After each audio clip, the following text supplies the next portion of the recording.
We have 11:30. Good morning, everyone. Call the meeting for the Board of Water and Wastewater Commissioners to order for the Harwich Water Department at 196 Chatham Road, Harwich, Mass. Thursday, January 26, 2023 at 11:30 a.m. And just for the record, we have Mr. Thompson, Ms. Donahue, myself, and Judith Underwood is on call. We have no executive session, public comments, or announcements. Consent agenda for the minutes of November 30th, 2022 and December 14th, 2022. So moved, Mr. Chairman. Is there a second? Second. Any discussion? Yes. Noreen? I just wanted to say it's true year-round, but in these two particular meetings, there were, very technical legalese topics and government topics, and I just want to commend Tracy and the staff as a whole, because to tell you the truth, I think they were explained better in the minutes than the actual conversation we had. So I want to thank you for your care and good work, as always. That's nice. She's very nice. So we have a motion, we have a second. I'll take a roll call vote. Mr. Thompson? Aye. Ms. Donahue? Aye. Ms. Underwood? Aye. And I for myself. Thank you. All right, abatements. Second quarter internal adjustments.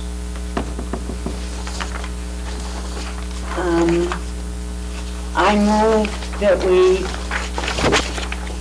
approve the internal adjustment abatements in the amount of $8,073.46, and the other fee adjustments in the amount of $250. Second. We have a motion, we have a second. Discussion. I'm looking at $8,323.46. Never mind, I see it. $8,073, I see it. Any other discussion? Hearing none, I'll put it to a vote. Mr. Thompson? Aye. Ms. Donahue? Aye. Ms. Underwood? Aye. And it's I for myself, thank you. All right, abatements, 108 Uncle Benny's.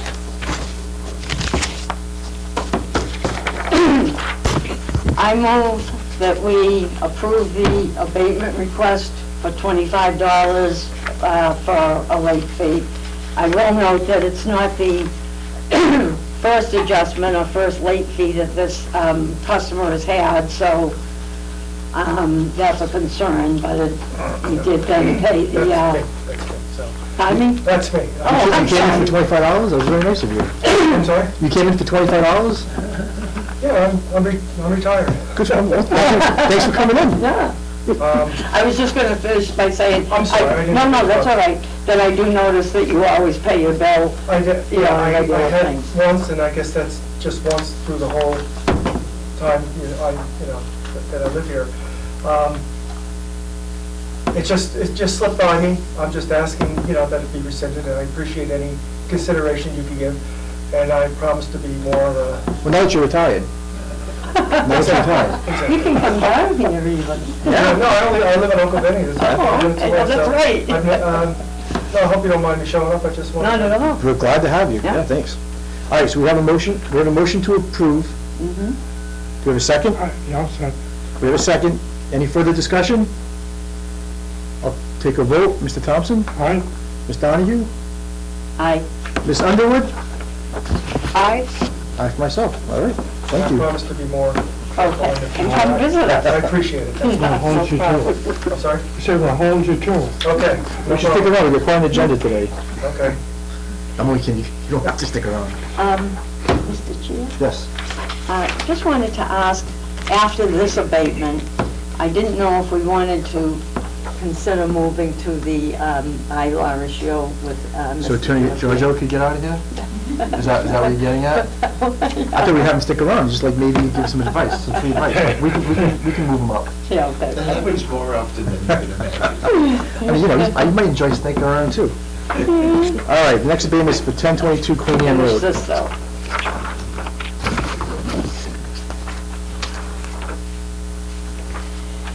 I think we need some background. You're gonna help us out on this one. Right. Yeah. Oh, you all squared away, yep. Let's No, hear but- it up here. Okay, but I have to pay, the outstanding limit. You have to make sure. Thank you. Thanks Yeah. for coming very in. much for Coming in. your time. Thanks. Wellesley? Is, who, I can- who are we looking to listen to? Dan? I can, I'm the homeowner too, so if you have any questions. Okay. Oh, Send me okay, the yeah. letter. I was just gonna read the letter, I'm sure you guys have read Yeah. it, so. Mm-hmm. yeah, so just on our side, this is kind of a long one. So the sewer service that went in at 1022 Queen Anne Road was one of the first that went in. Part of the permitting process for installing a sewer service, you're issued 2 permits, a septic system disposal permit and a sewer system construction permit.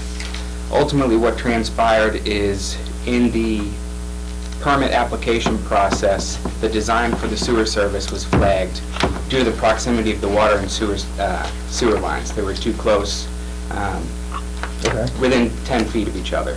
Right. So we had notified the design engineer at that point in time that either they would need to do a different design for the sewer service or a new water service would need to be installed to meet the separation Right. requirements. It was at that point, there was a breakdown somewhere, and that information was never relayed back to the property owner. The contractor then was issued a septic system disposal permit, thinking that they had also a permit to install the sewer service, went ahead and did the work. It wasn't until we got a call for an inspection the day of that we were made aware that the actual construction was moving forward. Instead of having them rip out what they had just installed, and, you know, at that point, the best thing we could do was deal with what was in the ground. So we allowed them to keep the sewer service as constructed with the understanding that we would ultimately need to put in a new water service to achieve the setback requirements.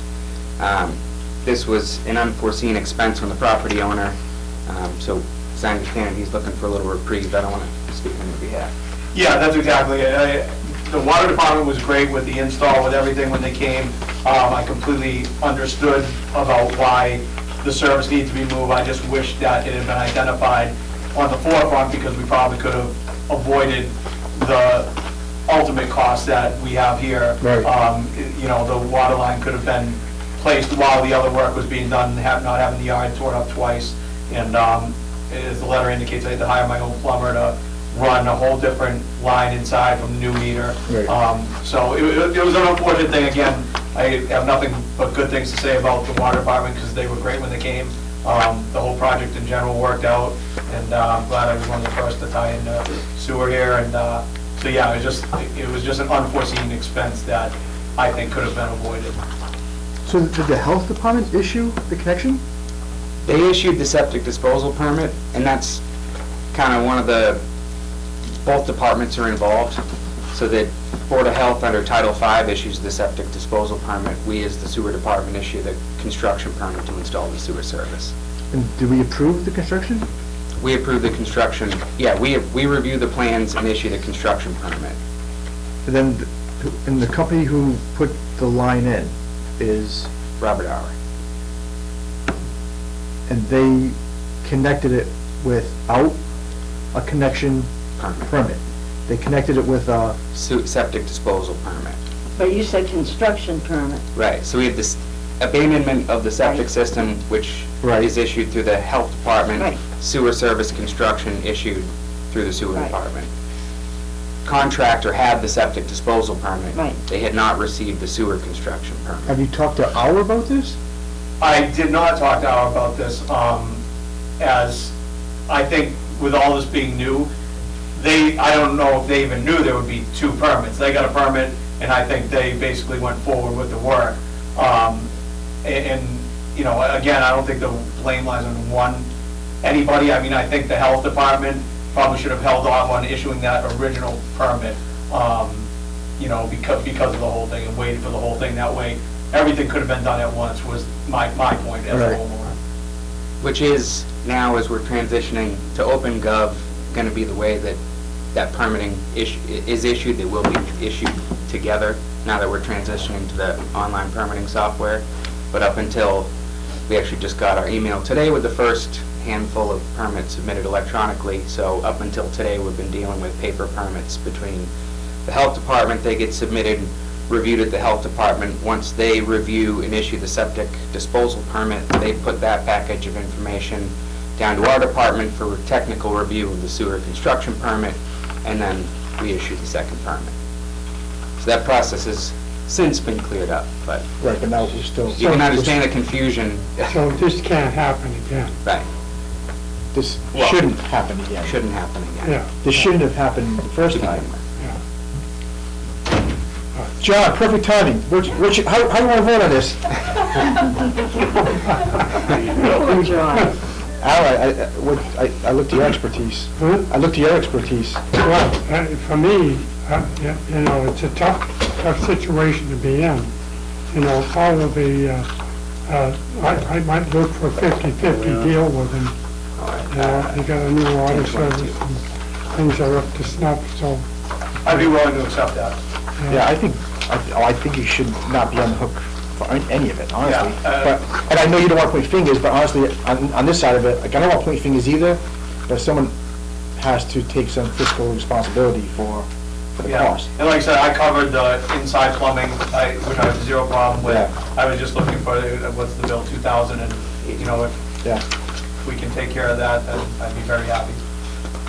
No, you have to have something. It's a tough one. I mean, I can just remember from years ago on wastewater committees, you know, the startup piece wasn't quite as beautiful as we thought it might have, you know, panned out. So I'm conflicted. And, you know, I want to side with the customer, which we usually don't, only because my memory of, you know, policies and procedures being adopted back in those days was, could have been better. Yeah, and I feel for you guys, I mean, this huge project taken on, I mean, there's gonna be bumps and hurdles for sure, like anything else. But again, I wanted to be one of the first one, I wanted to get done with this project, and, so, that's my stand. Were you able to use the, I'm just curious, the tax credit since you were so early, the spreading out over 4 years? I didn't, I just paid it, I didn't even know that was available. Well, it would still be available. Yeah. If you have a tax preparer, I you do. should look into it, Okay. because they'll give you back as much as $6,000 or $8,000. Okay. Yeah, so that should make you look Okay. into it, yeah. That's good to know. Thank you very much. And it's spread over, I think it's 4 years. I'm not Okay. Mary's the exactly queen of sure. wastewater. She knows. But that may help you as well. Thank And it's a credit that comes off your state tax, not off your income, Off so your it's a income, really yeah. nice one, you know, so. Judith, do you have any comments or questions? I think my only question, and maybe it's more for Dan and the staff, is this sort of thing something that you anticipate there'll be more of in the near future, just for the ones that have already gone in, or No, I'd say this might was... this be the only one that slipped through kind of thing? Yeah, I think, and this is going back, was it August, July, August? May. May, okay, so we're going back Almost a quite a year. bit here to when this was done. We've certainly cleaned up the process, and as I just noted, now that we're transitioning to the online permitting, I don't foresee it Yeah. happening again. And it's, to the best of your knowledge, it didn't exist at any other property? Nope. No. So then, yeah, I'll make a motion to cover, I make a motion to, help me out here, my brain just stopped, to, If I could help you out, I think the feeling of the board is to do 50-50. okay, So we're looking at $2,088.07. so $1,044.04. Can we just do the $1,044? Just to make it easy for us? You sure? All right, I'm agreeable, if the customer's agreeable, sure. I think you're looking for something in that area, right? So, I mean, a 1,000 even would be awesome. Yeah. Yeah. So, we'll do the 1,044, that's the motion, is 1,044. Is there a second? Second. Any further discussion? I'll take a vote. Mr. Thompson? Aye. Ms. Donahue? Aye. Mr. Goff? Aye. Ms. Donahue? Ms. Underwood? Aye. And it's an aye for myself. All right. So that would give you a little reprieve for Thank something. So, I appreciate it. I thank you for hooking up Thank you. Thank you. so quickly. And you should really look into that. I will, I Yeah. thank you for that. Could be. Is there any special form I need from here, or? The order to connect letter, Okay. if you don't have a copy, we can get you a new one. Yeah, I'll do that. And if you want, just send me the new revised bill. You good? Yeah, or if you leave your email, I can send them a little more information on the tax credit. Sure, Yeah. sure, I can write it. I have your email. I Okay, can follow perfect. up with you after the meeting. Okay, great. Thank you so Okay. much. Thank you. Have a good day. Thanks. All right. Maureen has asked that we move the water restrictions bylaw and special legislation up, which is E. That's already been moved up. Did you take out the papers? I didn't think you were. I didn't talk to you. All right. Dan, do you want to start off? Or do you want, how do you want to go? Yeah, I mean, sure, I can kick it off. So this is building on discussions, many discussions we've had over the past several meetings surrounding the current water restriction bylaw and proposed changes. With us today is Attorney Giorgio from KP Law to discuss the proposed language that he's put together for that, so. Maureen. Thank you. I know the plan is for you to explain this to us, John, and to walk us through this. I just wanted to preface with an overview, and I do have a lot of questions, so be prepared. But before we walk through the whole document, and I went through it in piece, and it's, you know, got some lovely points. But by doing this, our goal is to get so that we can attach fines to accounts. Now, I realize that may not be possible, but that's our goal.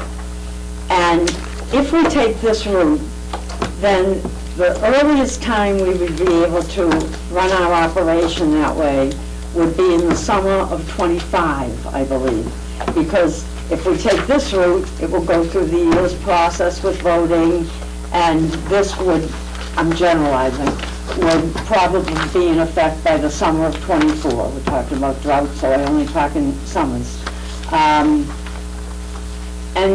you know, I don't know if I can live with that, because to tell you the truth, if, which, you know, doesn't mean we throw this out anyway, but if we can't get to the goal to make life more manageable for the staff for, I mean, I was saying 2.5 years, then I really think maybe the staff has to sit down and figure out another way to do it. I don't know if it's reasonable to ask them to wait 2.5 years on a premise that may not even pass then, you know.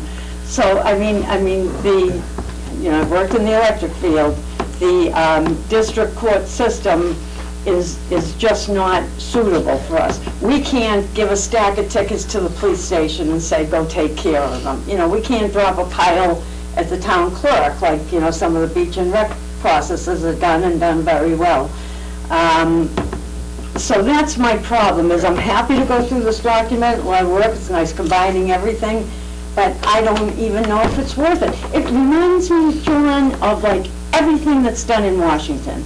I mean, what this is saying is that, well, we'll put this special legislation in. It's not what we want, but we'll put this in anyway, and then maybe we can piggyback on that 2 years from now. And that just sounds to me like Washington, D.C.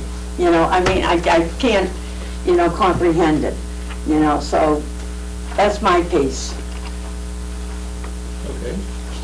You want me to respond to that? Sure. Because I was actually going to cover that. Oh, well, You know, sort of the process of how this would work. yeah. So Dan and I have been working on this off and on, I think since last summer. Right. When, as you noted, Noreen, we ran into this problem with the way how fines have to be issued under the existing general laws. And, you know, Dan had to make trips up to the district court. One question I would have, Dan, is what was the overall experience? Were you able to collect, how much of the fines were you able to actually collect? Yeah, we've issued about $50,000 in citations. We've collected north of $30,000. Okay, and what's happening with this? We have, is it 14? We have 18. 18 pending hearings for April. Does the district court combine them for you into a single day, Yes. at least? So we have 2 days right now booked to handle those 18. Well, and by the way, there are some changes I am going to make to this bylaw, but I didn't want to start that without meeting with the board and getting a sense as to where you think, which direction you want to go to. So the bylaw that I drafted is based upon a bylaw basically passed by Orleans. And I like that approach because there are a couple of things in here that gave me a little bit of pause, but we know that the Attorney General approved the Orleans bylaw.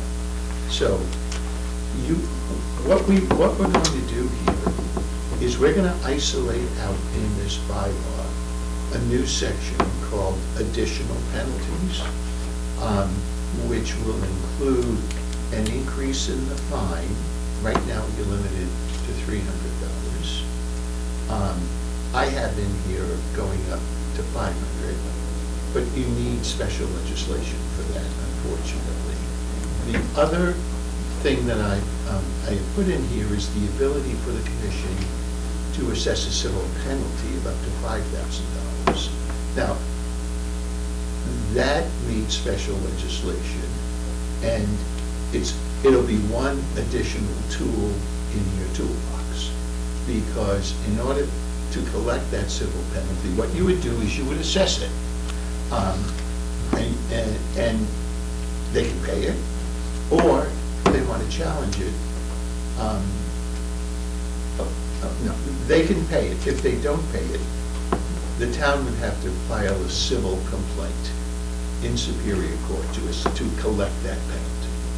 And has its own problems, but it does give you the ability to have a substantially higher penalty.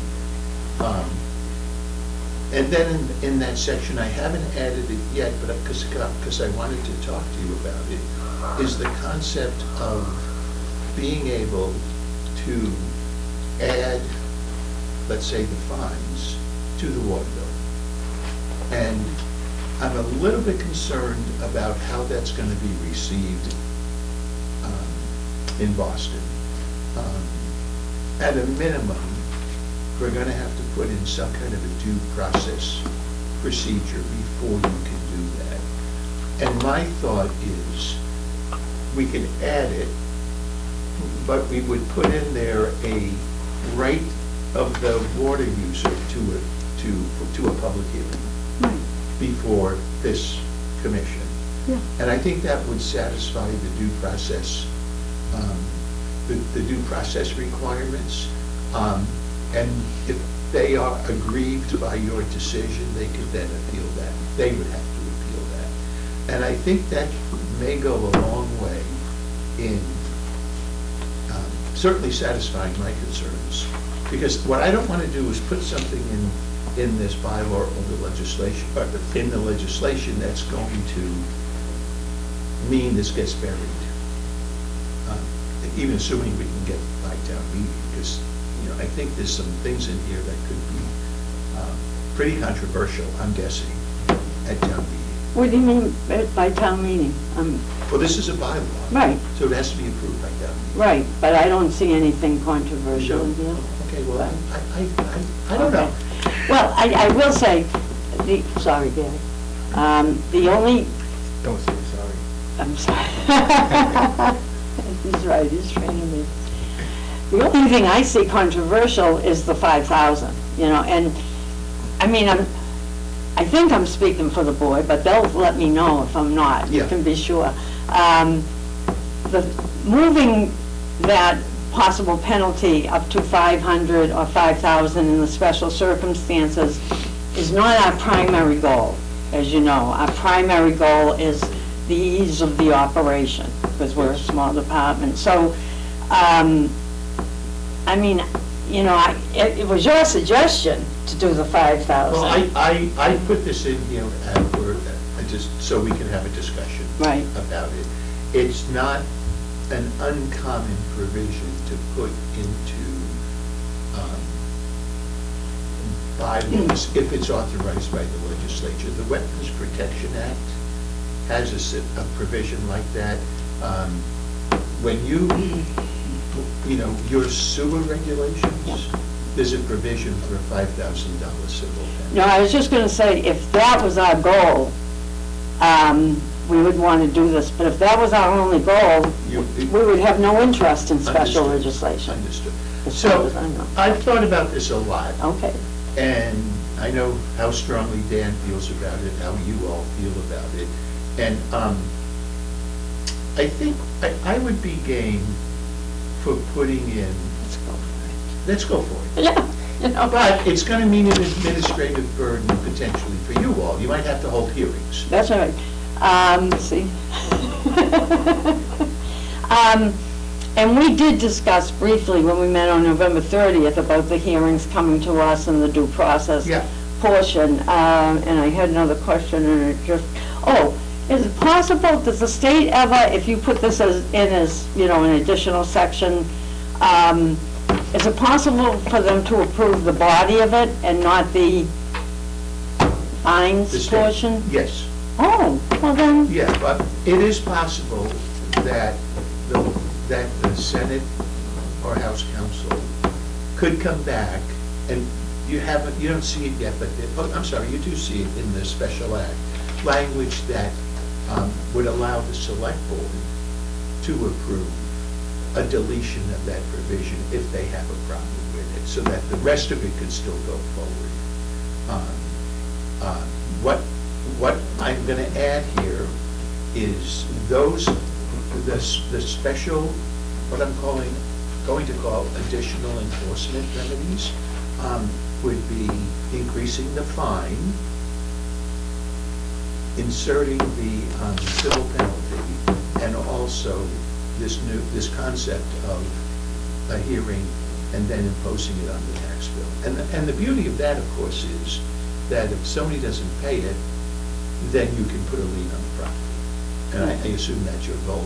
That, I'm going to separate that out into a separate section of the bylaw. And I'm going to add an effective date section that says everything in this bylaw shall become effective upon approval by the Attorney General, except for section X, which shall take effect upon the passage of the special legislation. and just on that section,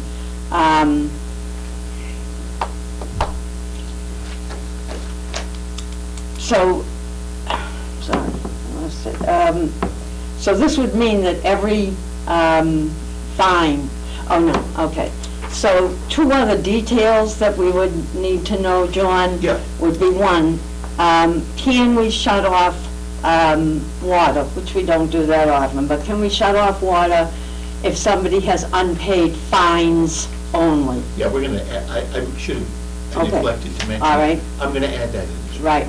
And actually, can we lien if the account is full of fines only? I mean, I'm really not sure. Well, it's going to go on the water bill, that's the whole point here. Right. Right? It's going to be Okay. like a water charge. Yeah, all right, So, yeah. but you know, I think what we want to do, Noreen, is to make this as explicit as possible. Right. So I'm going to add, the water shut-off. I mean, there is a water shut-off provision That's right. in here, but that's, if you run out of water, Right. like that town, I don't know if you read about it, the town in Arizona. But I'm going to add water shut-off for non-payment. And just so we're going in the same direction, which, you know, the document is great, does this mean that every appealed fine, every single one, like $100, would come to this board? Or is there a board, you know, lower than us? I'm just trying to, we talked about it on November 30th, but we didn't talk about the details. We could assign a hearing officer to hear any appeals. And that could be whoever you want. Yeah. It could be one of you, it could be Dan, it could be the clerk. You know, that's something you would have to decide how you want to deal with that. but it doesn't necessarily have to be all public. Well, we don't mind meeting, we're happy to do what we have to do, but if it's like every, twice a week, every... Nobody's very excited. She's very excited. You can have a hearing before you can have a hearing before a hearing officer, and if someone is aggrieved by that, they can appeal it to the full board, but Right. it's not a hearing at that point. It's I like what see. you've been doing, earlier in this Right. meeting. Right. The It's an hearing abatement. would be It's an in front of a abatement. hearing officer. Yeah. Oh, I see, so that would have to be like a published hearing, like... You would have to, it would be, it would have to be at a public meeting, Right. unless it's an individual, then it wouldn't necessarily have to be posted. But it's not a public hearing in the sense that other people have a right to speak. Right. You would offer the violator an opportunity to come in, address the hearing officer, and appeal the fine. And I think that's or I should say, appeal placing the fine on the water bill. And the hearing officer would make a determination. And if the person's aggrieved by that, they could then appeal, but again, not a public hearing, but they could appeal Right. to the full board. Because if they came before us or the officer, they're really looking for an abatement, because the fine would be on the water bill. Yes, that's right. Okay, so the first meeting would be either yes or no, we're going to attach it to the water bill. If it's no, then we're all done. Yeah. If we agree, yes, it's going to be attached, then if they want to abate that, then they could come before us and you would- abate that. You would follow the regular abatement Right. procedure. Okay. We can write all that in. Yep. Here. Okay. And I think that what I would like to be able to preserve in this bylaw are all of these enforcement options for you. The civil penalty one, where you actually have to go to court,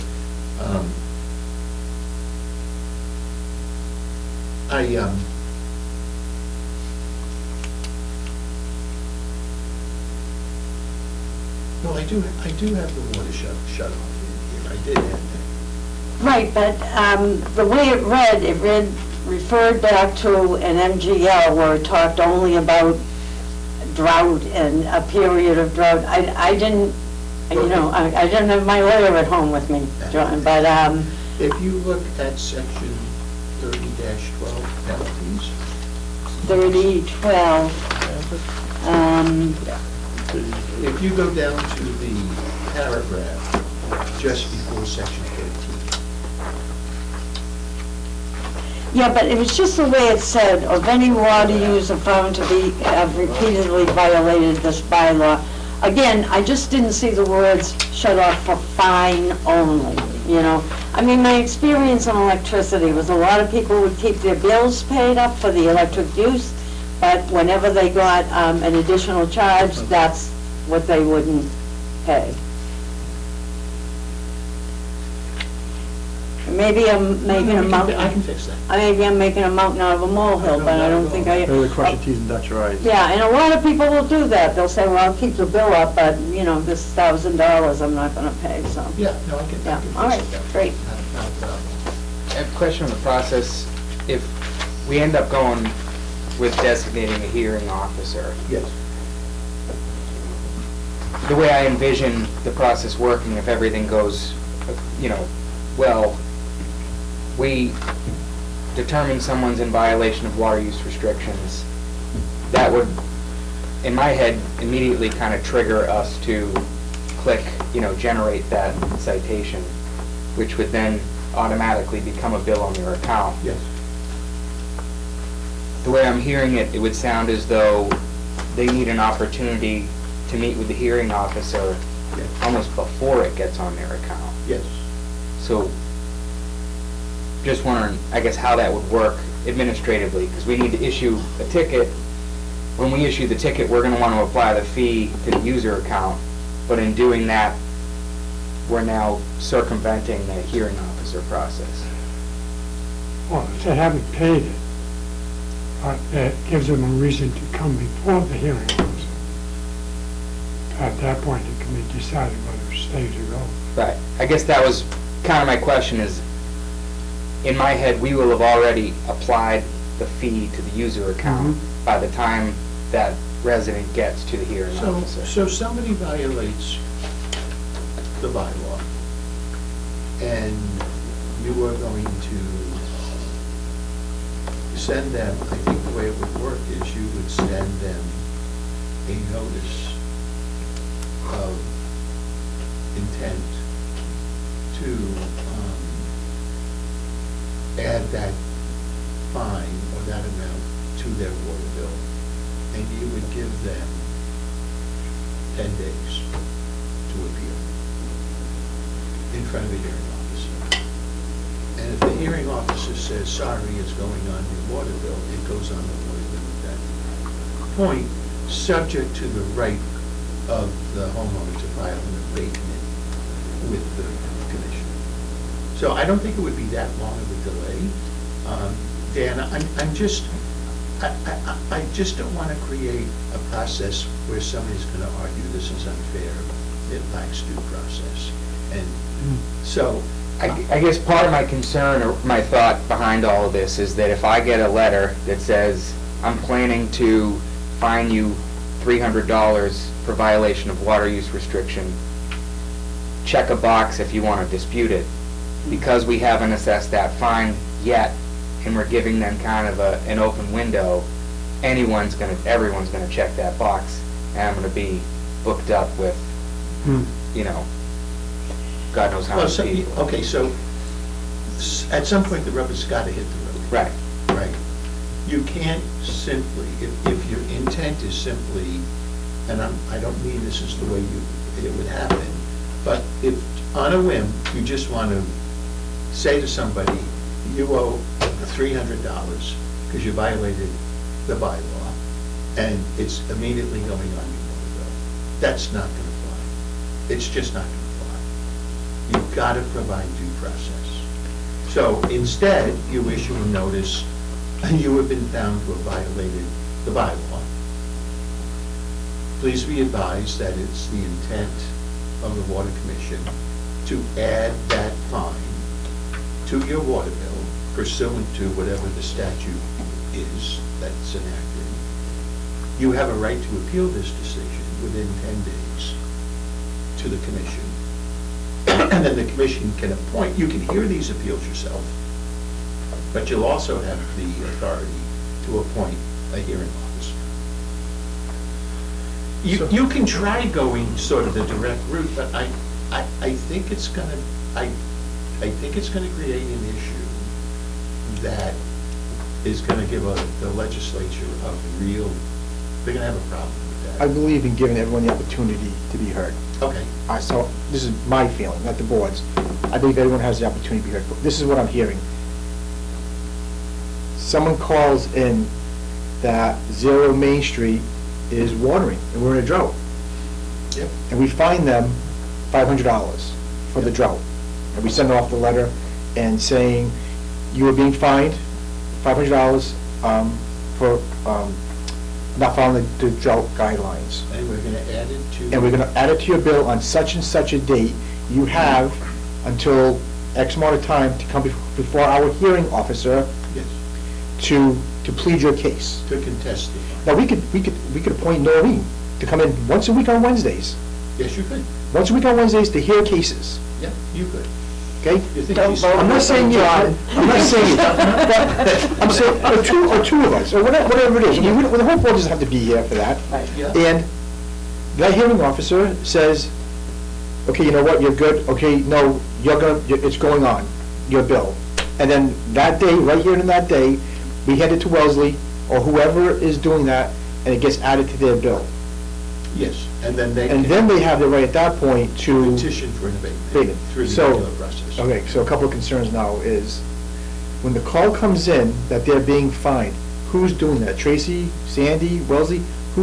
Who's gonna be doing this? Well, All of us. so, Okay, but, oh, I'm sorry. okay, so, But here's the problem with yeah, it. You've got to have some independent evidence. You can't just rely on an anonymous. exactly. or- Well, yeah, So somebody's got to go out and observe. Right. Take pictures, Right, establish the facts that a Right. violation occurred. right. A picture would be, a nice In green, some instances- picture of a nice green lawn would be nice. Right, we have thought, we have things we're looking at as to someone doing that too. Like, we just can't take a neighbor's word for it, No. that their neighbor, we understand that part. Okay, So- and there's a provision in here, Okay. I'm sure you saw it, that this bylaw applies to private wells. Right, which I like that too. Yeah. So the call comes in, one of the three takes that call. How much time is this taking away from their regular duties? A lot. And the bottom line is too, and this is on behalf of the board, our goal is for people not to water. Right. That's the bottom line, Absolutely. because it's costing us money to do this. So that's why we're trying to streamline this, because we're going out there, writing, not tickets, but finding dance, going to the courthouse. We can't have our superintendent sitting in the courthouse for 2 days arguing about water fines, water restrictions. What And- do other towns do? What's going on? Well, I'll be very honest with you. Yeah. Most town departments hate non-criminal disposition for that reason. But I have not had an experience with another town seeking to just put it on somebody's water bill. It could be out there, I haven't seen it. Yeah. But that's fine, you can be, you can be the trailblazer. How do those other towns get notified, like, that there's a violation? Terry, today? Maybe. Yeah, hang on one second, Doreen, jeez. That's all right. I'm mixing them both up now. Judith, I'm sorry, hold on one second. Noreen asked a question. You're next. I was just wondering, those other towns Yeah. that use the ticket process, but how do they get notified? I think Dan's probably better to answer that question. In my experience, everyone implements mandatory water restrictions and never enforces them. That's what I thought, really, yeah. Judith, go ahead. So I was thinking about it, and I think it does sound like we end up being the trailblazer, so I'm happy to come in one morning a week and, do that review. But then I was also thinking, does it make sense to maybe, you know how like if you get a parking ticket in Boston or any of the... No, I don't, Judith. Okay. No, I don't. Okay, so if you ever get a parking ticket or you get towed or something like that in Boston or Worcester where I grew up, it's all done outside of the town, of the city. It's like done through a third party, the servicing. Yeah, but then what, we're gonna hire a third party to do that? I don't know, I Just just gonna- wanted it's gonna cost us- to throw it out there. Yeah, I'm not yeah, saying it's a yeah. good idea, Yeah. but I'm just saying it might be, if this thing exploded and it became like a crazy amount of time, and certainly Dan should not be spending his time at the courthouse. There is that usage in different sectors, in the parking. Okay, I've had parking violations, I admit. So, Go ahead, Attorney if I General. may, Judith, this is John. So, this bylaw will not replace non-criminal disposition. You'll still be able to follow that same procedure, which is basically the parking ticket kind of procedure. This just gives you another option. It may be that you're going to use the other option and not issue the tickets, but I could conceive of circumstances where you just want to go up to district court and so you want to have all those options, I hate to use the term, but in your toolbox. We need it for private well customers, because they wouldn't have a water user account. Well, So our that's only right. option would be for Yeah, that's right. Did you have anything else you want to cover before we get too far off track? Because I know you were trying to go through the bylaws. I thought you wanted to specifically touch on. No, I don't think so. I did highlight a couple of sections, that I just wanted you all to see. Okay. Not that I didn't want you to read the whole thing. Right, okay. But we're gonna, the bylaw will allow you to enact regulations so that you don't have to go back to town meeting every time you want to change something. Right. We talked about the private well users being subject to this bylaw.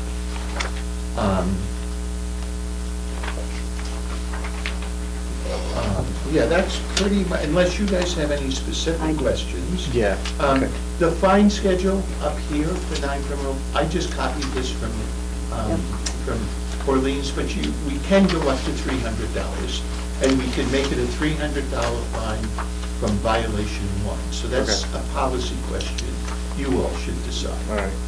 So, Frankly, given the seriousness of the situation, I would just go with the $300 fine. Yeah, that's what we do. Okay, that's what we'll do, and not have the language about first warning, Oh, first no, violation of warning. no, excuse me. We always talked as a board about first violations of warning, second is 100, and third is 300, which is also in our sewer guidelines, I forget what they're called. So if we don't change this, then we've got to change that. Okay, so warning, 100, 300, and every subsequent violation is 300. Sandy? Okay. What I wanted to say is that first warning letter that's mailed, oftentimes these are going to residents that are off-Cape. A lot of the non-compliers are off-Cape residents, just happens to be most of the mail, most of the citations went to off-Cape residences. So what we found is when we were following our regulations, we were mailing that first warning. By the time they get it, it's weeks later. So then the watering's going on every day, and the neighbors are calling, my lawn's brown, they're still watering. So it's challenging to get that notification to the homeowner as a warning without it being like a 2 to 3 week period of time by the time, and snail mail. Right. The USPS So- isn't as fast as it used to be. Right. And, So when we implement the drought, yeah. water restrictions, we do an email and a phone blast to every customer, because I know I get it. So we're getting notified, whether they live on Cape Cod or they live wherever. If we have their email or phone number, so that's their warning, as far as I think we should go. Well, as long as it's not stated as a written warning, then maybe that could be acceptable as email or text. But then even a written warning, who's to say they even get that? Well, Because they can say, oh, it didn't come to me. I mean, we know mail delays and things, and Right. so that piece that was challenging, and we were sort of kind of glad when we discovered we had to move to the town bylaw because it got rid of the written warning. Okay. And we moved right to the fine. Well, quite honestly, too, anyone who says that they didn't realize we're in a drought is really living under a rock. Because it's not just Harwich, Massachusetts, Cape Cod, it's nationwide. So anyone who says that really is just using that card. So can we use a phone call or an email? well, you're talking about announcing the restrictions. Yes. Correct? Yes. Absolutely. You can do reverse 911. Okay. You can do an email blast. But this is talking about if there's a violation. I understand. Documented But violation. that's what I'm saying, let's get rid of the warning, the written warning, because that's, Yeah, if we could Not get rid helping of us. the written warning, that would be. because that's just helpful taking because- time away from everyone to send out more mail. So the And- first Wellesley? violation will be $100. The second violation and each subsequent violation will be $300. Right? I mean, I'm just looking at from the staff's time, like how much time do we have to mail, and how many mailings are we gonna do? I think we have a few more things that we could add in whenever the timing is right. Okay. Wellesley, you want to? I just have a real quick question, Mr. Giorgio, you Yes. mentioned proof. Yes. Without being a water police, we have the technology on some of our meters, and our goal is to move to a certain kind.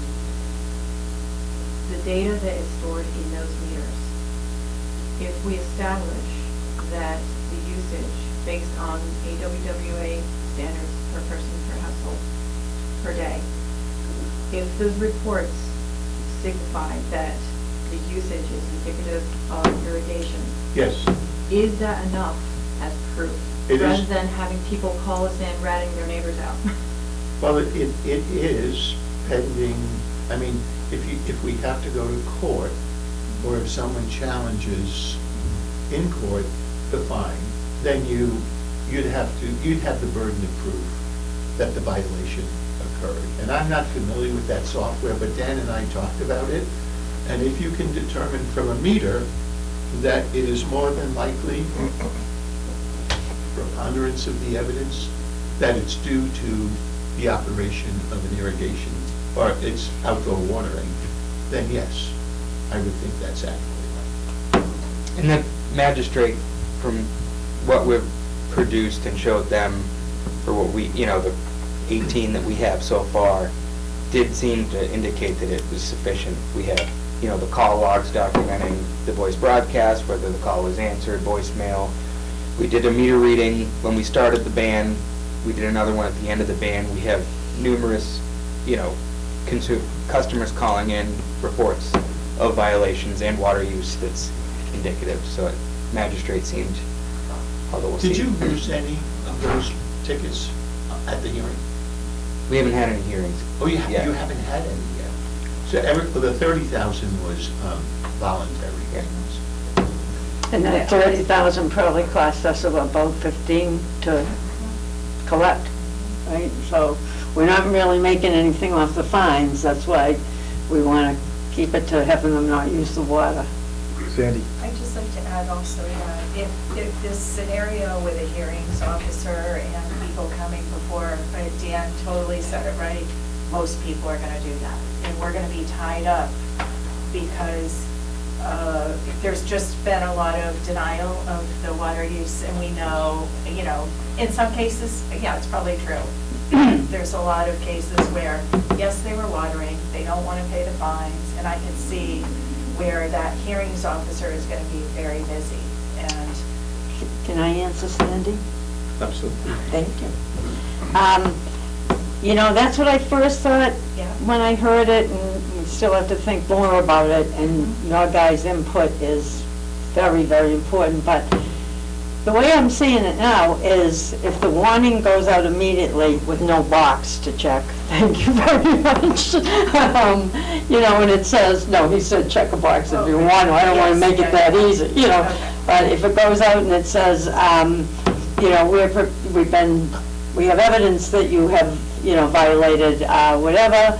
If you'd like to dispute this, contact the department and by whatever date. And then let's say that we group those, into every Wednesday morning during the season or whatever we have to do. And by that time, you folks will have done your extra work of doing the readings before and after. So the hearing officer, whoever it is, or officers, I think it would be somewhat perfunctory, because, I think many would be denied, because we have our proof, the person has a chance to talk, we say, well, that's fine, but we have this, And then they and we deny them, and then they come for the abatement. And the best part I like is that if they still don't agree on our denial of the abatement, if that's the way we go, then they're the ones who have to initiate the court, not us having to initiate it and everything. And that's, I think, so I think it could work, you're right. Good points. And hopefully we'll tire them out, because I don't want to do this. I don't want to go through this. I just want people to do the right thing, and it's just not happening. As far as the officer, I think it should be one of us, because I don't want to take that time away from you, because you have plenty to do. And as a commissioner, it should be one or two of us to do it, take turns or whatever. And the note should say you're being fined. This is the fine you have till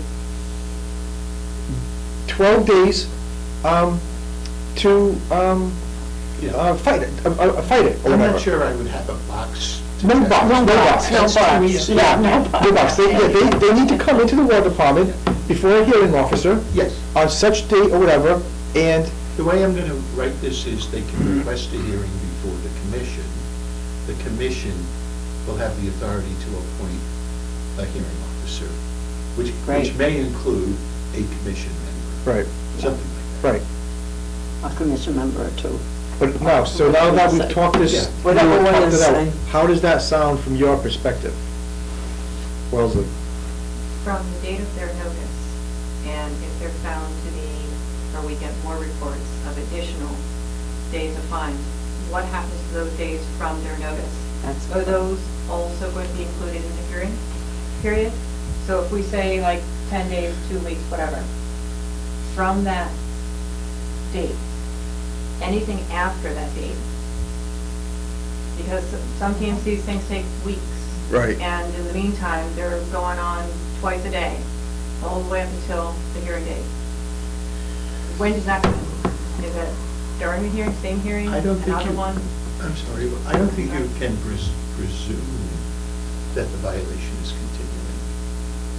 No, but they keep getting They phone keep getting calls. calls daily. From neighbors. People. Dog walkers. Nasty. Dog walkers call us every Yeah. morning.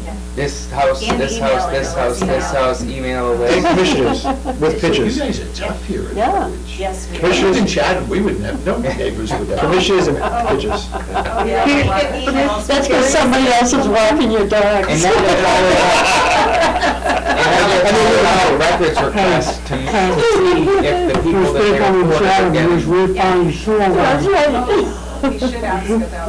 Can I ask a question? Yeah, go ahead, Judith. Yeah, sorry to interrupt. So, do we have a hotline, or do they call the standard line? Standard line, I believe. I mean, anonymous Maybe- form online as well. We do have an anonymous line, Yeah. okay. Okay. Anonymous email. Yeah, email Or and- violation form on our website that's anonymous. Oh, okay, all right. It'd just be nice if you didn't have to answer calls if people left voicemail only, you know? Yeah. Very busy. We're very busy summer. Yeah. So Attorney Giorgio, about the 5,000 fine, that's up to 5,000. Up to We don't 5,000 have to do civil 5,000, penalty. up to 5,000. Yeah. And I know we talked about a drought rate. Is that something that would be A even? drought rate? And Can we talk about a drought rate? I don't know if We didn't talk to about it with. Oh, okay. that they're, you know, we have a tiered rate structure right now. One of the things that we were thinking of is, although there were some holes that need to be figured out, but essentially upon implementation of a drought, we could combine that with a public hearing that would initiate a drought tier rate. Oh, an increase in the water rate. So water used during, up and above, in excess of 30,000 Yes, gallons you can, could be, yes. you know, Yes. $10 a thousand gallons. Yes, so you could do, you have the authority as water commissioners under the law. The standard is that the rates must be just and equitable. And so the question would be, I mean, they would be equitable because you would apply it to all your users. They would be just because I would assume you could justify the increased costs to the commission for providing water during a drought. Would it be fair, or would it be an acceptable justification that in a time of drought, while we may pump 100 million less gallons of water, that's going to substantially reduce anticipated revenue, yet our costs don't go down Right. in a linear fashion, Of so course. the increased Yeah. tier would compensate for that? Yes. Yeah, famous last words, but I don't see a problem with So- that if that's the way you want to go. So Leslie, let me ask you this. How do you track that? A drought rate? Like if we declare we're in a drought, and we're talking about maybe over 30,000 gallons or whatever, but say the average, I don't know, but say the average homeowner is using 10,000 gallons of water. And during the drought, they should be using, say, half, 5,000, but they continue to use 8 or 9,000. Is that something that you can track, and how difficult is it for you to do that? So, because we most likely have to get an initial reading with that date, a different rate structure would have to be set up behind the scenes so that it would be a trigger for the dates, and then which tier to actually pull from. I'm thinking out loud. So when I would issue the October bills, or essentially the summertime usage, it would essentially be two different usage columns, very much like a deduct meter. So it will be the deduct working as a summertime usage under one column, and then the rest of the months outside of the drought period would be billed under that column, under the original rate. So I didn't understand a word you said, but it sounds like it wouldn't be that difficult for you to actually do it. We've never In done it, but I theory? think we have something similar that we use just for this wastewater and now for the deduct meters, where we have a special rate just for that type. So it knows not to bill from the sewer charges. So in principle, we could create something for drought, I would think. Noreen? We'd have to, It sounds like that we could, Okay. yeah, we could work on that, explore it. Noreen? When we discussed this ouch factor drought rate, I was thinking a different thing at the time when we discussed it before. I thought it was only going to be an increase like beyond 50,000 gallons to be at the very top tier. The problem I have, and it's the first time I've heard it, so I'd have to think about it, but about something that detailed, is I think we're extrapolating too much about how people operate. You know, if I have a home that normally uses 10,000 and I don't even have a garden or one, you know, but guess what? I might have company in the summer. I might continue to use 10,000 perfectly within my rights. So I don't know if I like the idea of going back into each tier. I thought, I was a new tier at the At the highest top. level is That's- what my Yeah. thought was. Well, if they're not using that tier in a non-drought situation, why would they hit that tier in a drought situation? Well, they wouldn't, but we would set the gallonage for that tier at a target that is at or above what would be considered normal domestic usage. So if the, it's 100, we're held to 65 gallons per day per person. At DEP, Title V is 110 gallons per day per person. So if we have 3-bedroom house, we know that per Title V, that's 330 gallons per day times 30 days in a month. That's, okay, the 10,000 gallons a month is what an average, so if we were, in that instance, we would say 10,000 gallons plus would be $10 a tier. Whatever that, we're talking in months instead of quarters, so the usage is a little. Okay.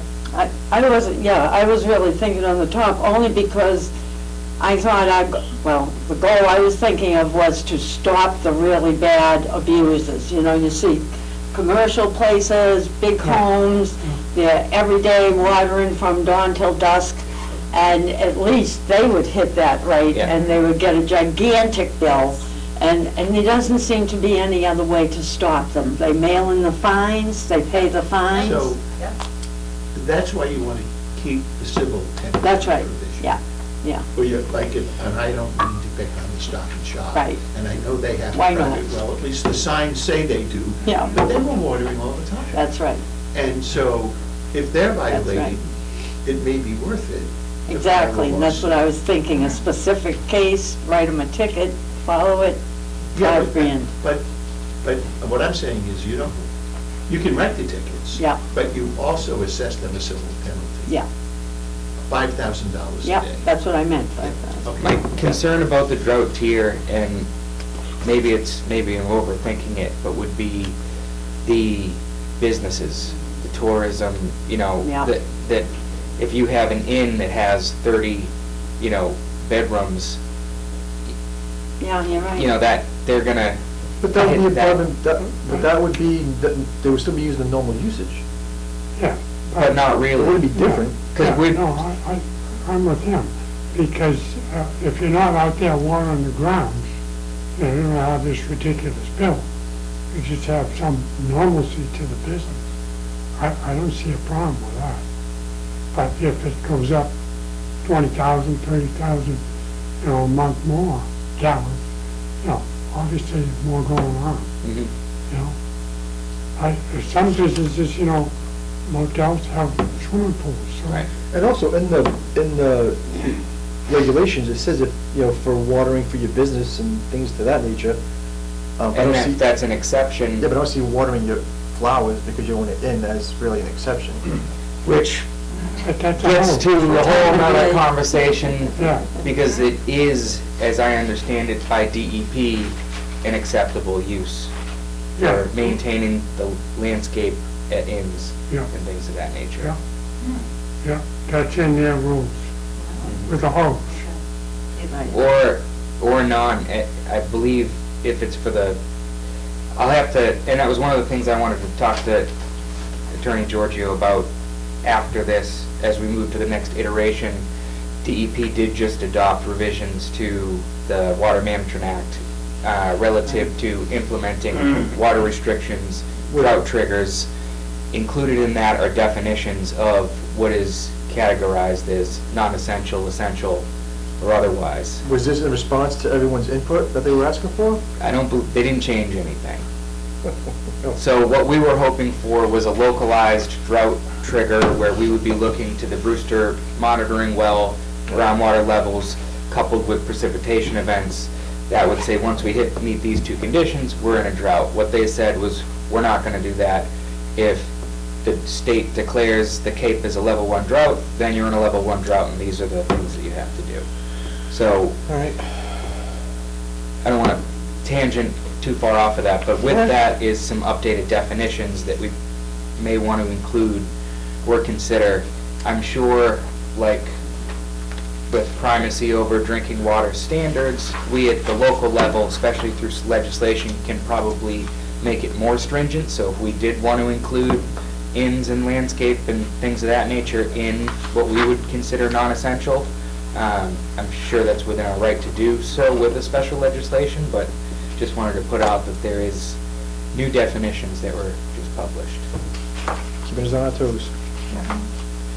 All right, So, can we go through the document a little, or no? absolutely. Okay.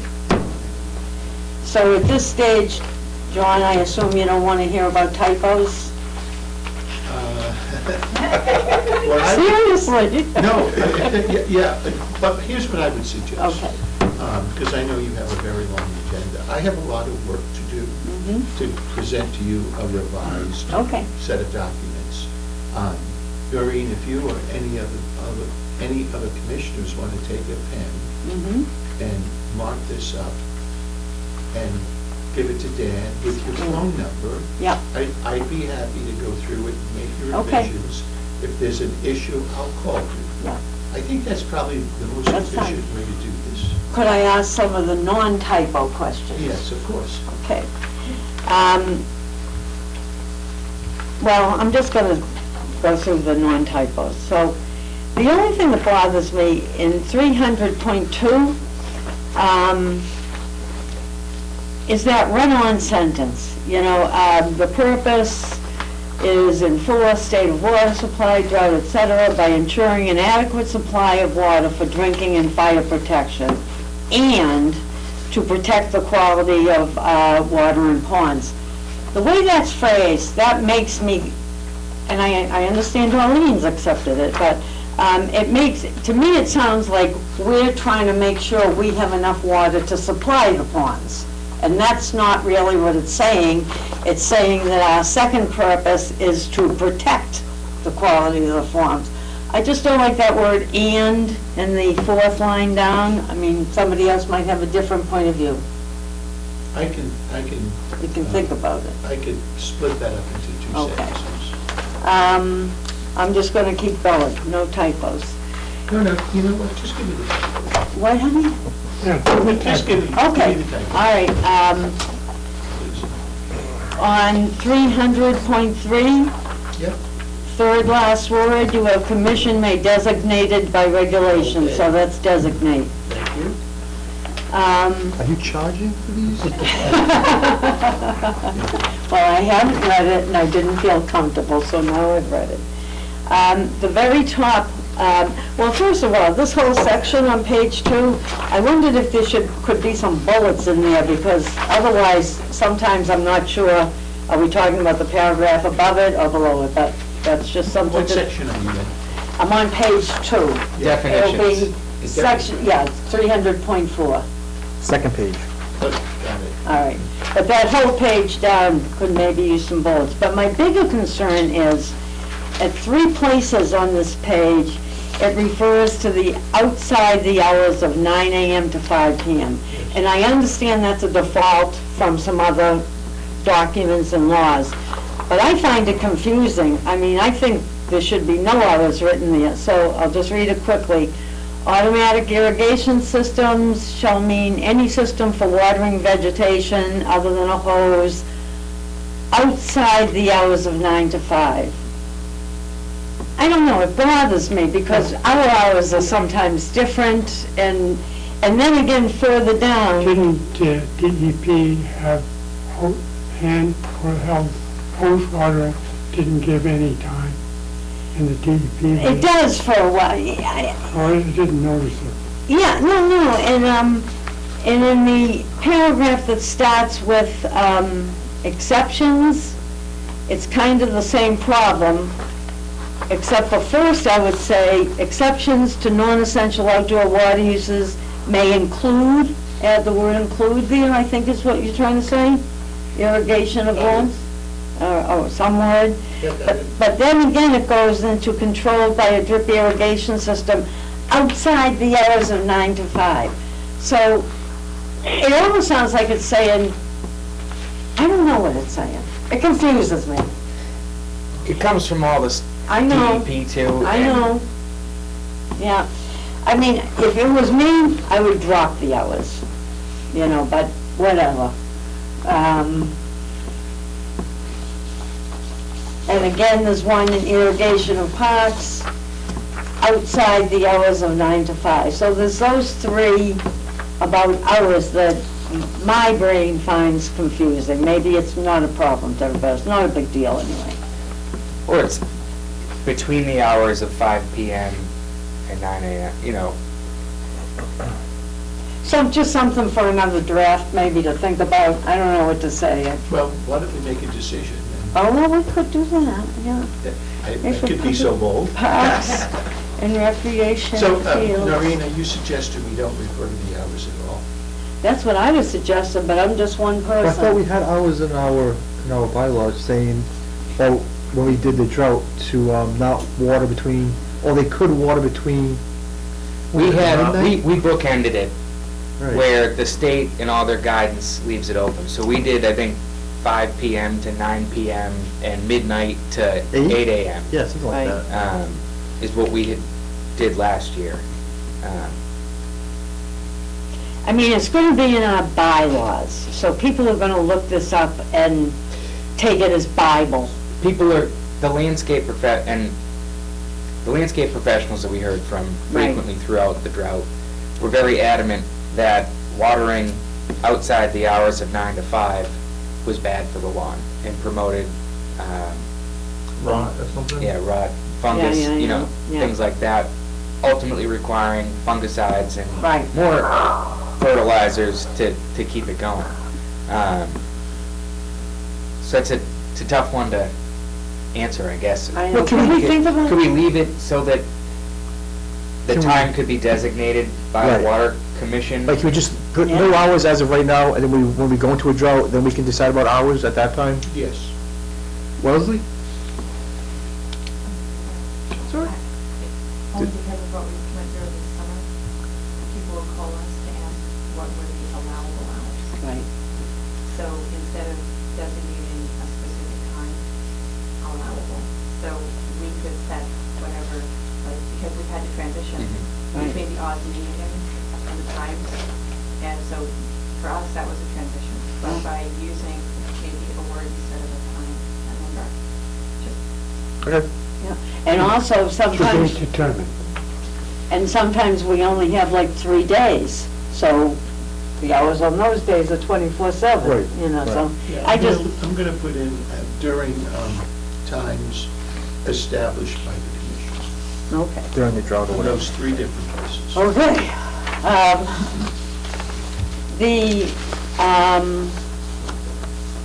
Well, I'm gonna go to 306 first.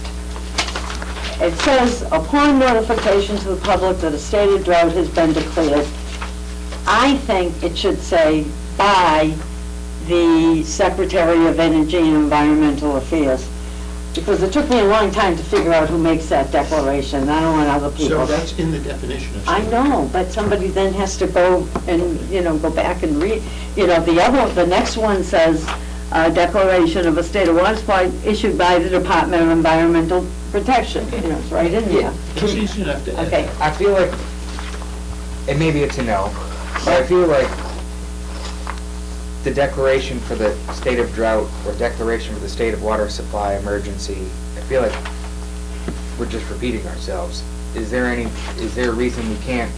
Well, those are two different things. Right, but the actions following both of them are essentially identical.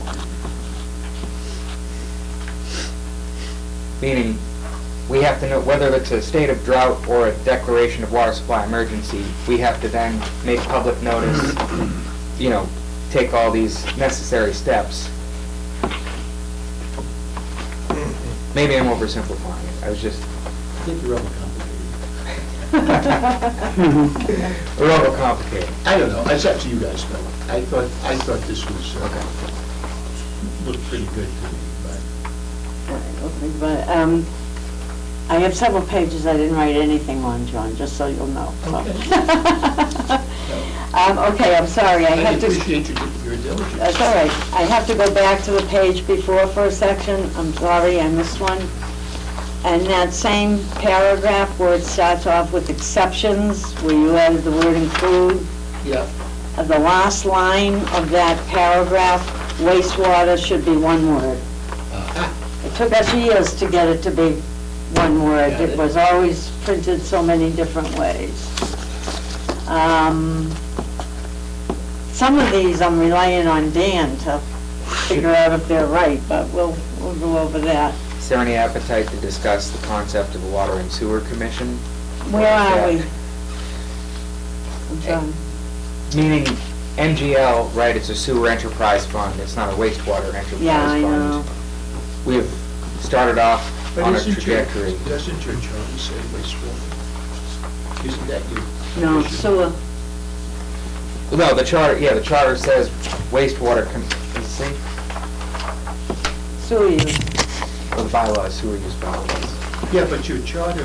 has- Yeah, establish a wastewater commission. A water and waste, and that's your official name. All right, well. I was just thinking for consistency with MGL with respect to sewer, if it made sense, while they're proposing a wholesale review of the charter, Well, find and replace wouldn't make sense, but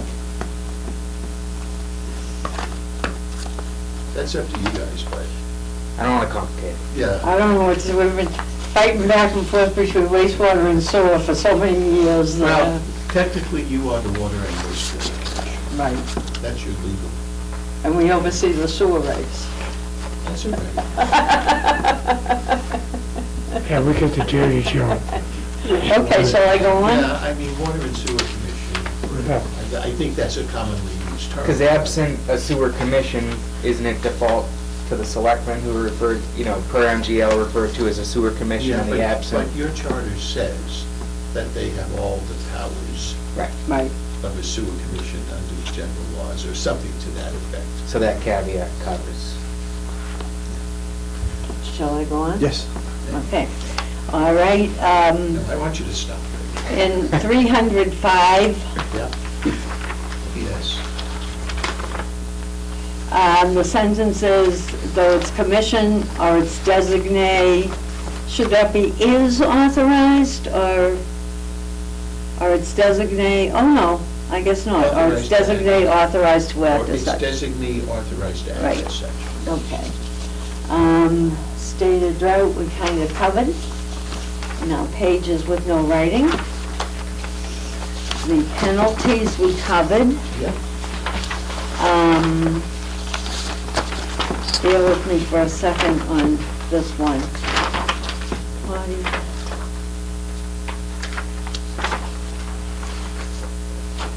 13, the right of entry, by the way, that, Where am I? Oh, okay. that was not in the Orleans bylaw, but it is in your existing section 300, so I added it, because I do think you want to have that ability. Right, and we discussed the shutting off for fines only. So that's, Well, no, I don't think Where was that? if you look in section 12, each day, the Right. paragraph, each day of the violation, yep, if a state of water supply emergency has been declared, the commission may, in accordance with section 41A, shut off the water at the meter or the curb stop. And then again, in the next paragraph, we have shutting off the meter for any user found to have repeatedly violated. I know, and we discussed this before, and I said that to me, that wasn't clear that that could be for fines only. I mean, that's just my opinion, I'm not a lawyer, you know. It's for any violation of the bylaw. Okay, It's for any we'll violation. shut them off, and we're gonna call you when they come and get us, John, so. He's over in Chatham. Yeah, I'm just like, Yeah. I drive Chatham Road All right. almost every day. You know, all right, so we can shut them off for non-paying of fines, so we'll do it, all right. So the only other thing I wanted to mention, I'm going to put in there, including non-payment of fines. you said that before. You said that earlier, but Yeah, that's I know. all right. Give me a break, would you? No break. You know, I do, I can show you, I did have it up here. All right. I did write that. Now See, it's, now he's justifying himself. now it's twice. I've written it down twice. So. We'll go for a third. Just one more, Sure. in these confusing legalese things. I know, but that's a special act of the legislature. Right. I'm just saying. Okay, so I just want you to capitalize where it says section 1 in that sentence, water, wastewater, commission, and town. Okay, here's the problem. What? You can't use capitalization Why? in the special acts. You said Harwich. You can, the name of the town may be capitalized. Who made up that rule? I don't know, somebody in the State House. Who made up these rules? I mean, that's crazy. It is crazy. You can't I use put it in, but capitals? they'll probably, I mean. No, that's and fine. You'll make me look like an idiot. No, I would not do that. Legislation. Better that they look like idiots, John, than you, because that is about the most idiotic thing I have ever heard in my Yeah, in life. general laws. No, that's normal. Well, that's it for me then. All right. Thank you, So folks. I had a question. Yep. What is the administrative deadline to submit warrant articles? I'll have to refer to legal counsel. Yeah. No, I mean, has the select board or Joe informed departments of when the deadline is for the, I just don't, I Not want to yet. make sure we don't miss that. Not yet. I know we've been in touch with Charter Bylaw Review. They know, this is on deck, but we haven't been given any direction yet as to. I'm meeting with Joe tomorrow morning on a whole bunch of other issues. I'll ask him. Yeah. Because I don't want you to be in No. the pinch here. Yeah. So but I will work on this, get you a new draft. If you want me to come back, I'm more than happy to come back, whatever you want to do. I would say send the draft to us first, Yeah, sure. so we're not wasting time if there's no questions. Yes, yep, Yeah, absolutely. send the draft first. John, Yes. when you're talking with Joe tomorrow about this bylaw that we're gonna submit, which I love now, by the way. Oh, Can you mention that we have 2 bylaws? It's been told before, but there's a lot going on. Because we have the other bylaw, remember, for this summer. I think Dan sent it to you. We need your advice on, Just here you go. it was just amendments to the existing bylaw to adjust the fee structure. For the summer. For this upcoming summer. So just simple strike and replace. Ignore my big 1 and 2 there. It would be just one bylaw. And of course, where it says 305, I guess it still would be those sections for the Why are moment. you doing this separately? We should just put it in. Because it won't be done by this summer. Well, I ended, Can't this one this just, is your bylaw now, correct? We were thinking we needed to do this outside the special act, yeah. because the No. special act. This is not our bylaw now. This is not, our bylaw says $50 and $100. And That's you want to increase those funds? right. Amend the fees. Yeah. All we're changing is the fees just for this summer. And then your bylaw would kick in. But because it's a bylaw, Noreen, it has to be approved by the Attorney General first, so. Even if it's just a strike and change the fee number? Oh, yeah, that's an amendment to the bylaw. But But what it doesn't require, none of these require a special act. okay, So we're gonna isolate, as I mentioned, this separate section in your bylaw that's going to isolate the provisions that need approval. And that one cannot take effect until you get the special legislation. But the rest of your bylaw, including your fines and penalties, will only need the approval of the Attorney General, and then Emily has to publish it. So, great. why don't I take this and make sure this is consistent with what we discussed earlier, so you'll only have to deal with one bylaw. Great, Even better. much better. Judith, you still with us? I am, yeah. Do you have any questions or comments before Attorney Giorgio leaves? Please call me John. No, thank you very much. Okay. I have a quick one. Oh, damn. As I mentioned, there's many people who used to call and report violators of the water ban. Yes. Now we have people following up, looking for records requests for fines, citations that were issued in the amount. Are we able to give addresses, names, fine amounts? Or will we redact the names? No, I don't think there's a right of privacy there. Make sure there's no personal information. So, I mean, obviously, social security Yeah. numbers or anything like that, you can, We just have name, address, and Yeah. fine amount. I don't think there's a privacy interest in that. Just wanted to confirm before. But before you do it, I'm gonna double check with my experts. Should a request like this go Oh, sorry? through, I'm sorry, excuse me. Yeah. Ben, should a request like this go through our town clerk's office, like a public records request?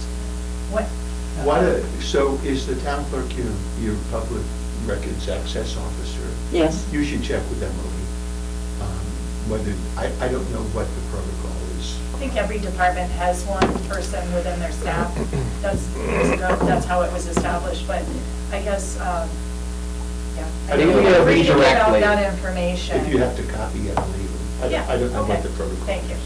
Just comply. Okay, so names and addresses of violators. And fine amount. you know, Giorgio, we have to anticipate this, I'm sorry, John, we have to anticipate this situation will continue for many years, so making any progress to make it easier is, because the fines don't help us that much. We lost 300,000, we'll get back net, 10 or 20, so, I understand. Especially when we're talking about a multi-million-dollar estate. Sure. Chump change. No, I'm gonna check my own town regulations. we might be walking our drive by your house, George.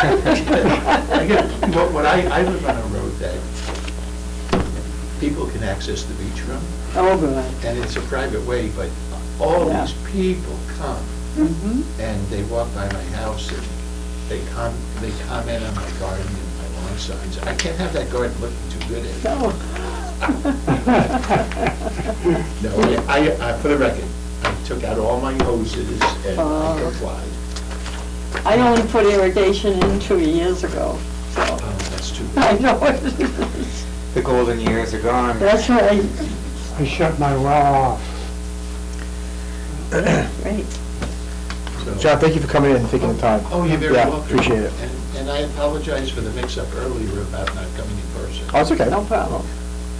But I we'd like to didn't see you in realize that was person, An issue. because we come with a lot of information, so. Yes, absolutely. Okay, great, thanks, guys. Thank you. And I'll turn this around as soon as I can. Great. And I will check with Joe. And you mentioned it to All right, him, we'll be covered. Right now. Okay. Thanks, Nice to John. see you. All right, Dan, Thank you. well 4, cleaning and redevelopment update. All right, so since the last time we met, there's been some developments on the Well 4 project, so I think this is the first time we're discussing it in a public meeting. They cleaned and redeveloped Well 4, and prior to reinstalling the pumping equipment, they dropped a camera down the well and discovered that the well casing is separating from the well screen. So, going unaddressed, that risks complete failure of the well, because that provides an opportunity for aggregate sand and whatnot to be sucked into the pump. If we get a full collapse, we're looking at about $250,000 to re-drill the well. So the contractor proposed a change order looking to reline the well. In the back of the packet, I do have a spreadsheet just before the rainfall and correspondence. Looks like this. The change order is in the packet, which you're looking at right now. 28,420. Yeah. Okay. You need the approval for that? So because it's under 50, I was able to keep things moving. Just Yeah. wanted to kind of go over Yeah. funding and everything, because as we all know, we budget $45,000 annually for well rehab, and we've had quite a busy Well, year rehabs, yeah. with well rehab. Where's it on this? The bottom table, so, Oh, okay, I got you. yeah. Essentially, we need to transfer money within our budget to support all of the ongoing well rehab projects. I'm proposing to move in $12,460 from our water main replacement, and then another $27,000 from our building and grounds line items to fund the repair and replacement of that. Do we need to vote on that? You do not. Okay, good. More of an update. Because this was under 50, still under 50 with both the change order, I was able to keep it moving. That's really the big one for well 4, so. Maureen, My only question is one that won't come up on this, and I wanted to ask Giorgio, but I didn't want to go into another whole topic. You know, we have money in our retained earnings. Someday we got to figure out how we can access it, because we did lose $250,000 in revenue because of the drought restrictions. So it would just be good to know how to access that money. As it turned out, we didn't need that much in this because we were able to do it, but just want to remind people of that for a future one. all right. I'm not sure if it's this board, Board of Selectmen, or does it have to go Yeah, I to think it has to meeting? go to our selectmen, they have no- That's right, I would Say think. over the water. You mentioned that. I think it would be FinCom, but yeah, we should Yeah. clarify the Yeah. process. So, change order's been executed, materials on order. I'll give an update as soon as there's something to update. How do they reline it? Vinyl? No, steel, same, so right now, the well casing's 24-inch diameter, they're gonna sleeve it with an 18-inch, and then they fill between with a gravel pack. All right, well 10? All right, well 10, so we just got a letter from DEP on the 10th of this month, giving us the approval to conduct our prolonged pump test for well 10. So the contract that we've had up until this point with GZA was the preliminary investigatory work, test wells, all of that leads up to an official formal request for site exam through DEP, and we received a letter from them on the 10th saying that that application was accepted and we are good to move forward with the prolonged pump test. Prolonged pump test is part of the $600,000 funding that we're going to town meeting for the phase 2 of well 10. So we are all good to move forward, subject to town meeting approval. And it did look like in that prolonged pump test application, we're targeting a well between 5 and 600 gallons a minute, I believe it is. Oh, It's be a good well. all right.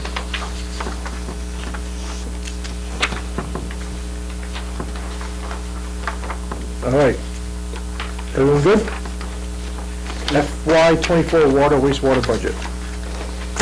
All right, so budgets were due, in Munis, I think it was end of last week. We had a meeting again this week with the town administrator. He's going to be meeting with departments on an individual basis over the next week and a half. But where budgets are popping back to the top of the agendas, I wanted to just bring it back to the board level and just highlight, I think there's only been one change since we looked at it last. Let me just find.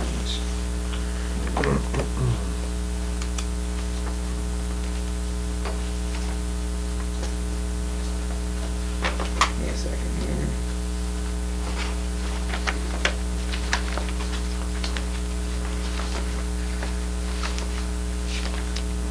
Lost it. Oh. All right.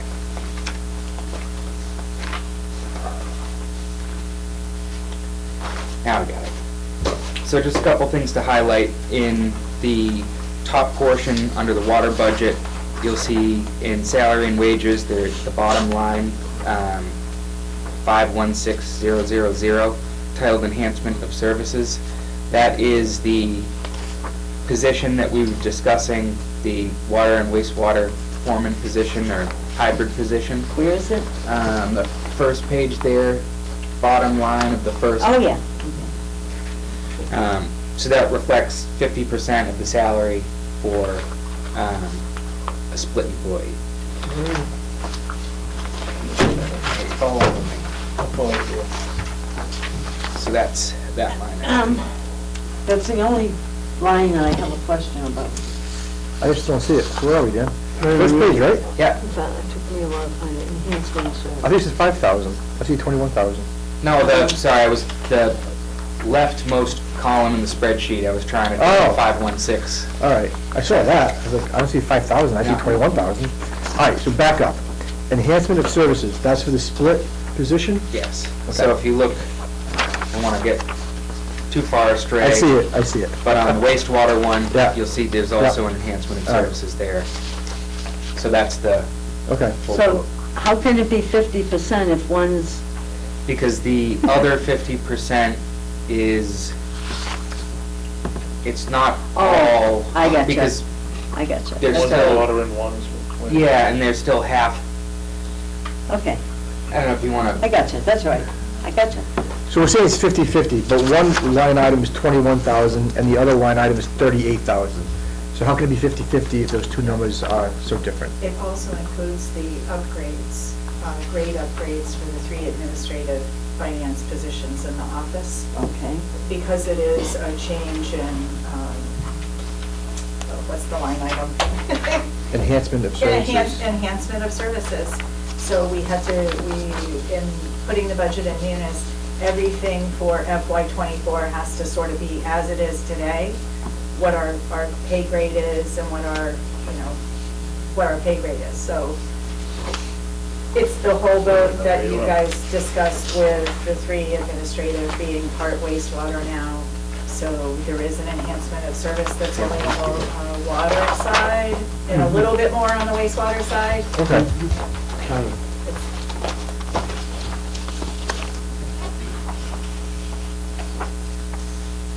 Did he mess up all his pages? First time I ever saw that. Enhancement of services line item. I I think it's a good idea because if for some reason Right, things don't block apply, it they too. can pull it out Yeah. to see what it Yeah. would be with and without it. Yeah, It's the first time I've had to do it that way. that was the directive. Yeah. works for me.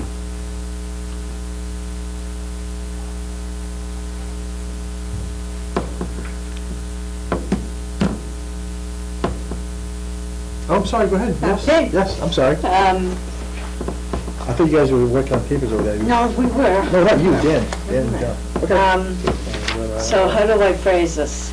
This one at the top. Whatever way. No, no. All right, so we have an employee in a role primarily in the water department right now. And next year, we're hoping to have that employee, with the approval of town meeting, move to a role where eventually, years from now, they'll probably be solely in the wastewater department. But for this initial stage, you're suggesting 50-50, right? So doesn't that put you down a half an FTE on the water side? Okay. Down to what? Full-time equivalent employee, a person. Some adult for us people will be there.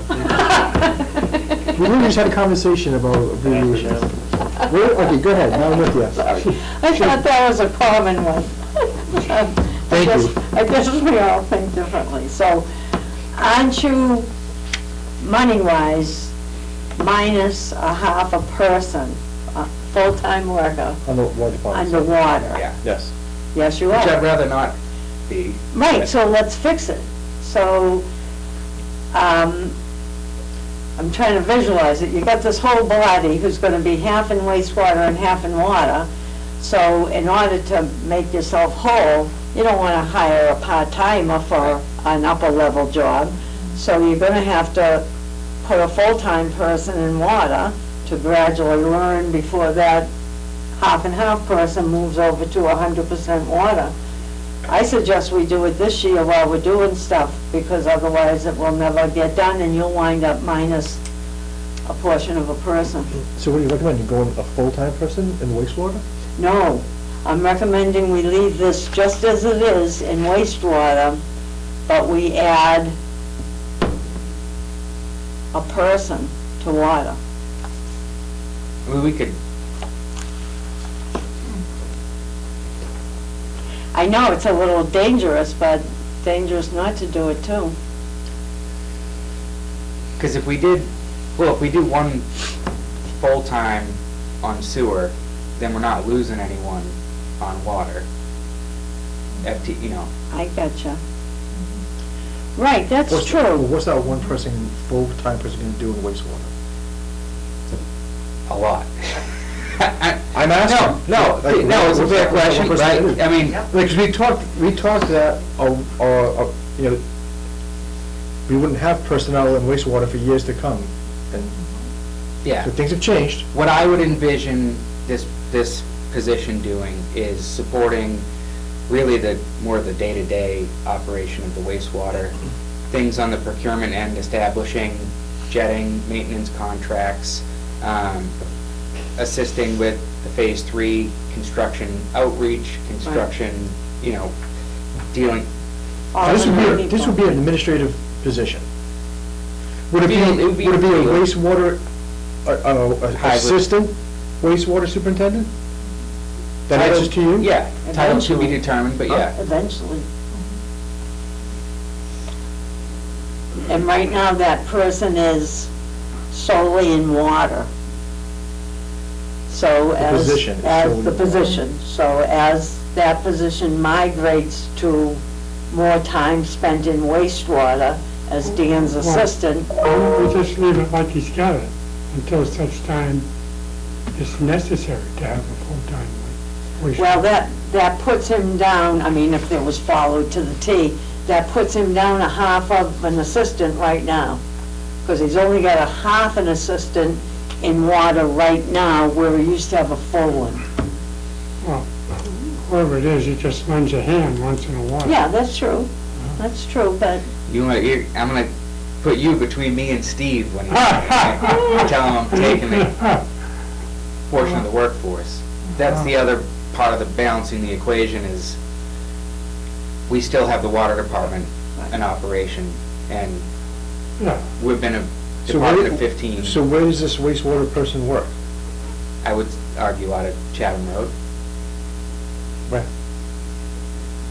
The file cabinets, we can rearrange to put them in the middle area again, closest to Dan's office, or if we needed to put partitions.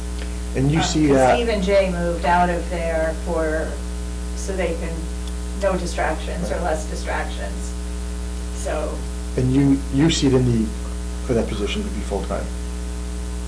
there's enough. It's there's hard enough because to I do. never think about delegating, but when I Right. think about everything going on and, Yeah. you know, We have a big project, big we got projects, two big we projects. got Route 28 big projects and we coming got up. Phase 3 coming up.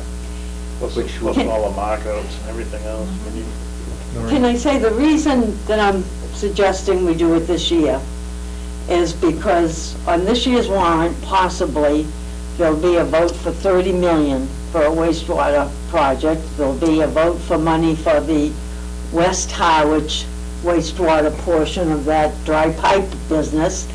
And of course, we'll have a water project. We're gonna have even though the wastewater ones aren't really ours, there's gonna be so many wastewater issues amongst the public. I think this is the year to throw it all out there. I mean, that's just my opinion, and not be cautious. And if it goes down, we try it again next year. That's just my opinion. Yeah, well, I wasn't thinking about new construction so much, but just whether there was enough for a full-time person. Right, on. no, I wouldn't want our person to do anything with new construction.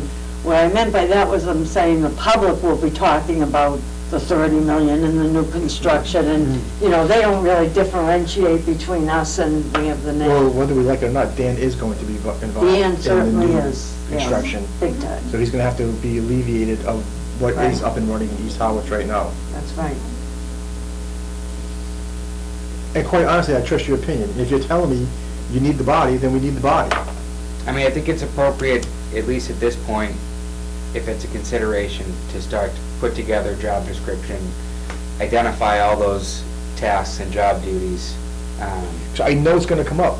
Right. Because we weren't looking at a person in that department for years to come. Well, you know what? There's nothing like learning history as you go along. If they give us a project manager in the administration department, we probably wouldn't need it for a couple of years to come. What do you mean? Meaning if I had someone that could alleviate some of the wastewater implementation duties. Like who? that I'm- You mean an engineer or? Just project manager. Yeah, I saw Griffin, our former DPW, or town engineer at MMA. He was there with the project manager for the town of Brewster, who works on behalf of the administration department for technical support on any and all projects that the town has. Well, So for, we talk Fancy. about Cold Brook, or, all the other incidental and Yeah. relative stuff that's going on,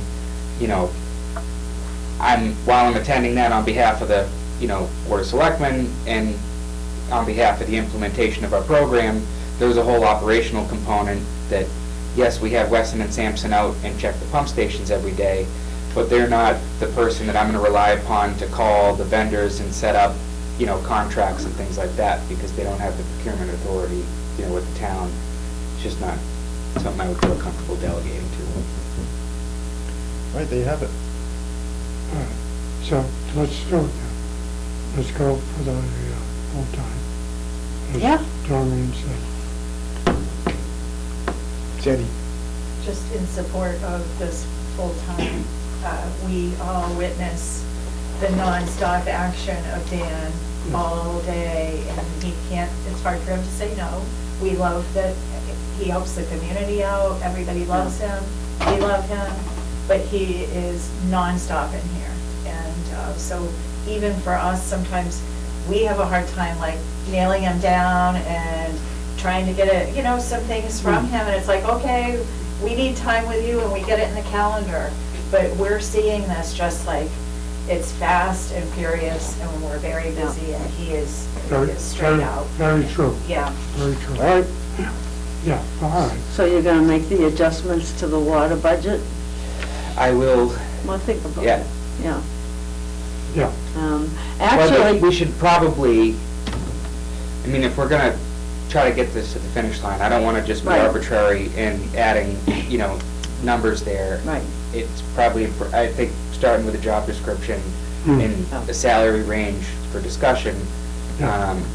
Maybe we can put a placeholder in because budgets are due and the Right. town needs to move forward with that process, but it's not something that we likely can't amend in the future Right. once we get to that point in time.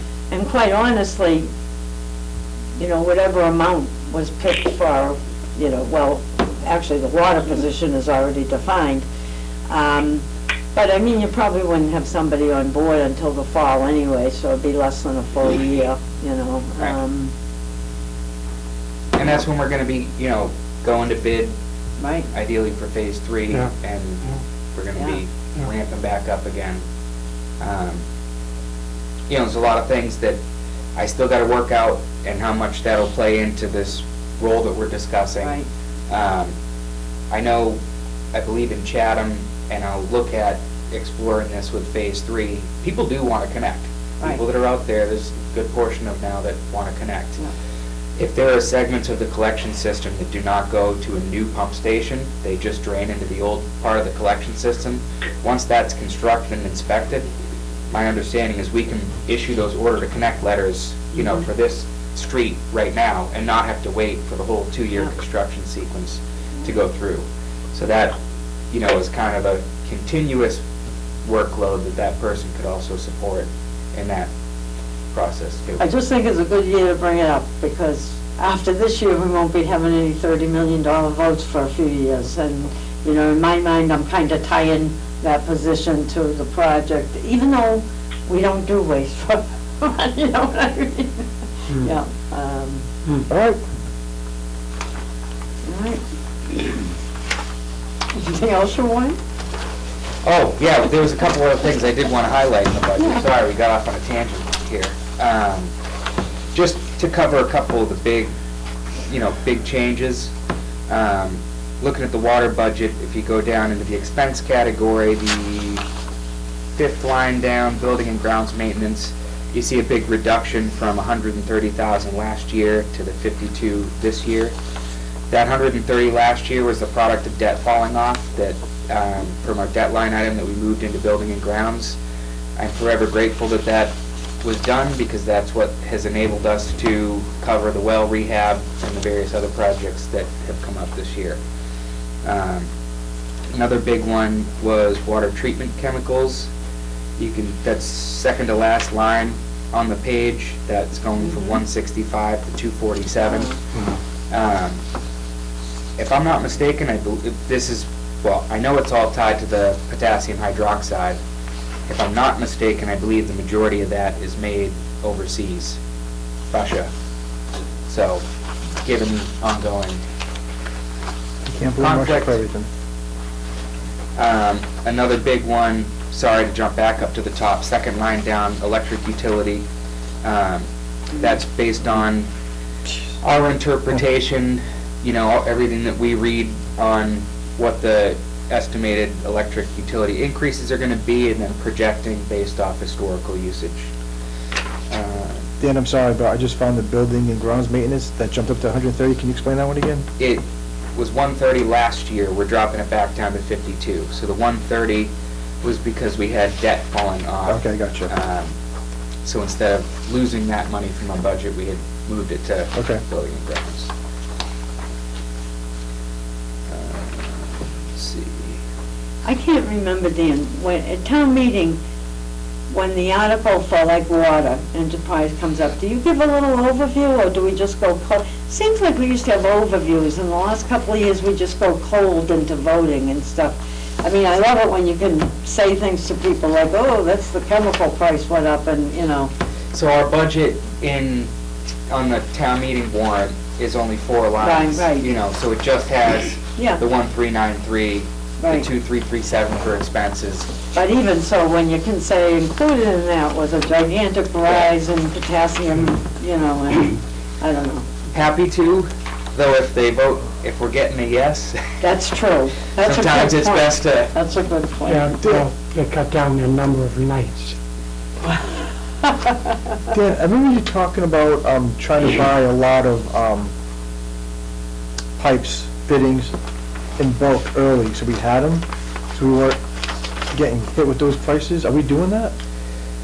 we're not, there isn't any pipe to buy yet. Wow. I mean, ductile iron's still out.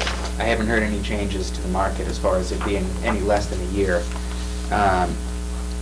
Steve did and has been the last month or two working on a bunch of kind of small pet projects, the small dead-end 2-inch water mains that we could replace in-house. He's trying to put pricing together for them, material availability. But at this point, nothing is included in this budget to purchase large quantities of stockpile. All right. See, Alan, I don't agree with you. I think the brief explanations stop people from asking a lot of questions and cut Yeah. down the nights, Yeah. but that's, Yeah. One thing also that you'll see that was a pretty big one, Gary, thanks for triggering this thought, the water main replacement line item. Last year we had budgeted at $35,000. This year is proposed to be budgeted at $85,000. That is in response to the Mass DOT bridge replacement on Azalea Drive. We are a non-participatory component of that project. That is in hopes of doing the big looped connection from well 10 through Oh, yeah. the woods. So that main that comes into Headwaters is 16-inch. It turns to 8-inch when it branches towards Azalea Drive. That's just Azalea, doesn't matter. Ideally, we'll be able to get a 16-inch from well 10 That's great, yeah, that's to great. complete that whole project. The bridge, and the abutments Yeah, were going to be an issue, so I'm having them upsize the water main through that bridge as they replace it. Our cost for that is estimated at $50,000, which will hit next year. I think those are the big changes.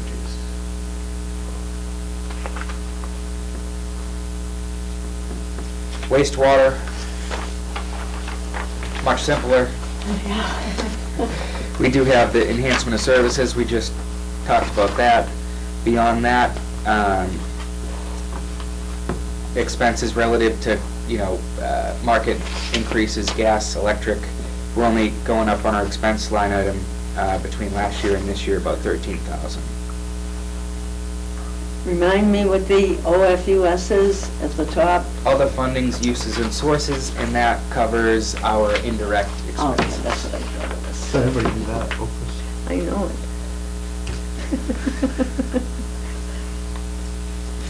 I can't think of anything clever enough to get them, so I'll have to let that one I'm run. sure it's coming.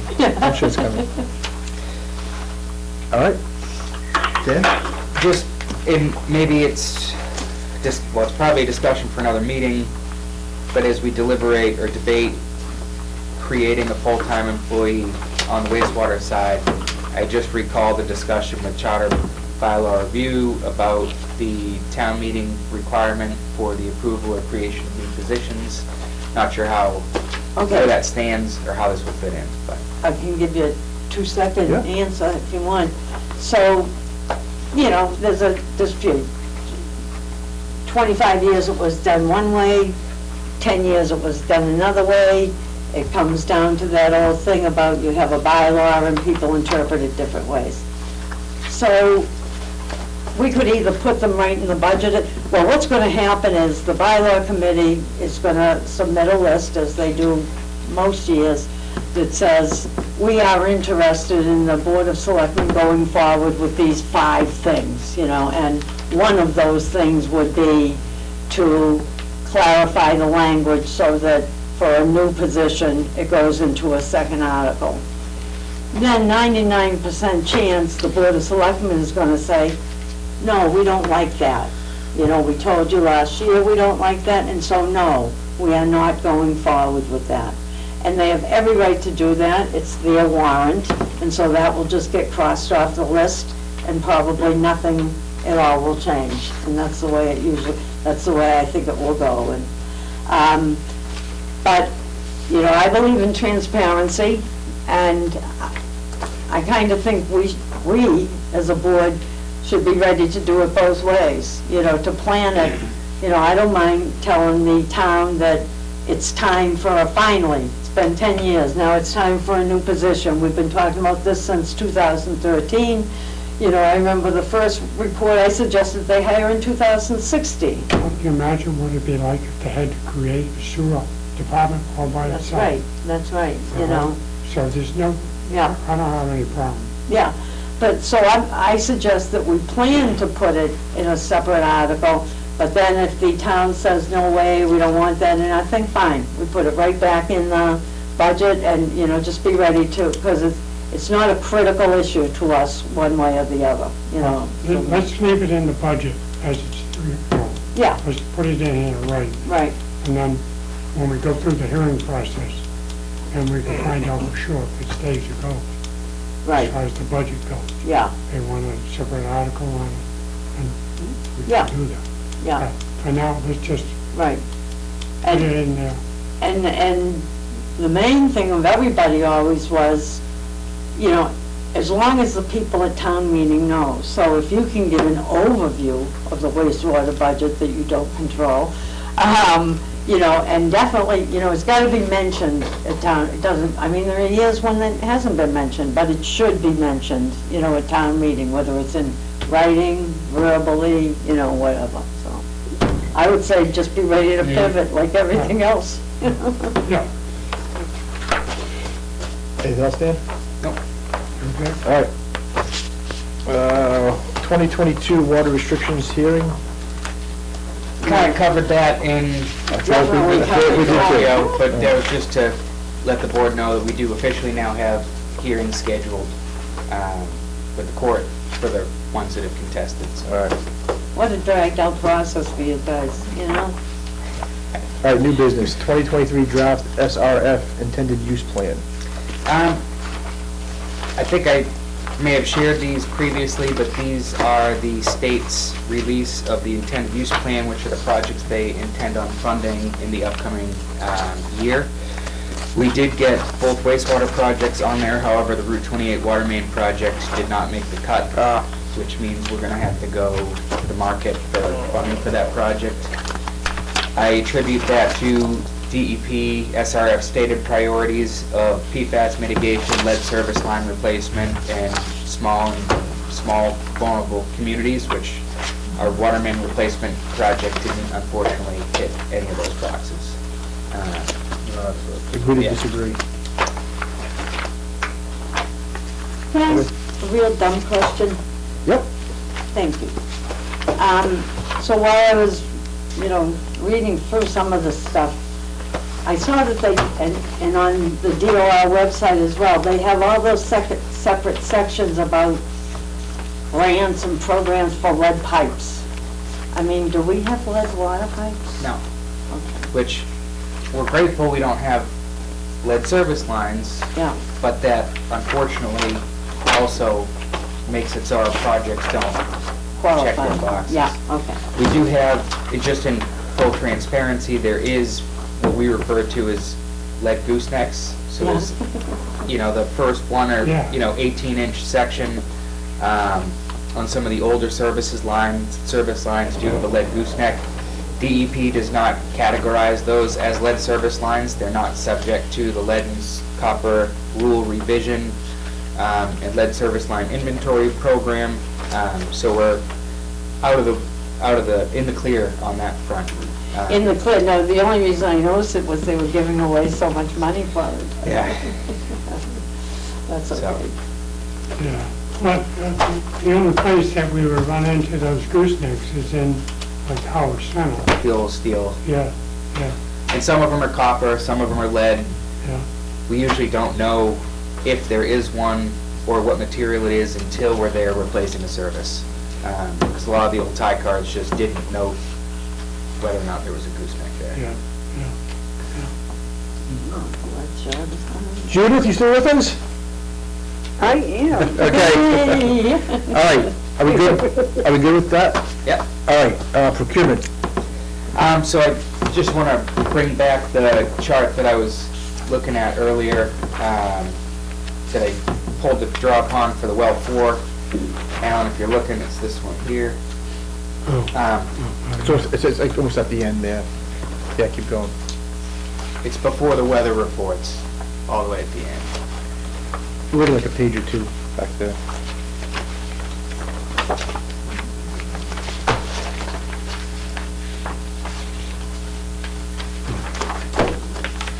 I had trouble understanding this one, to tell you the truth. All right, ask away, right? Well, so, if I could just start at the top. So we had a couple The generators, I think we've talked about a couple times. I'm expecting a bid schedule to get those out the next week or so. I talked with Mark Drainville of GH2, who's been assembling those packages for me.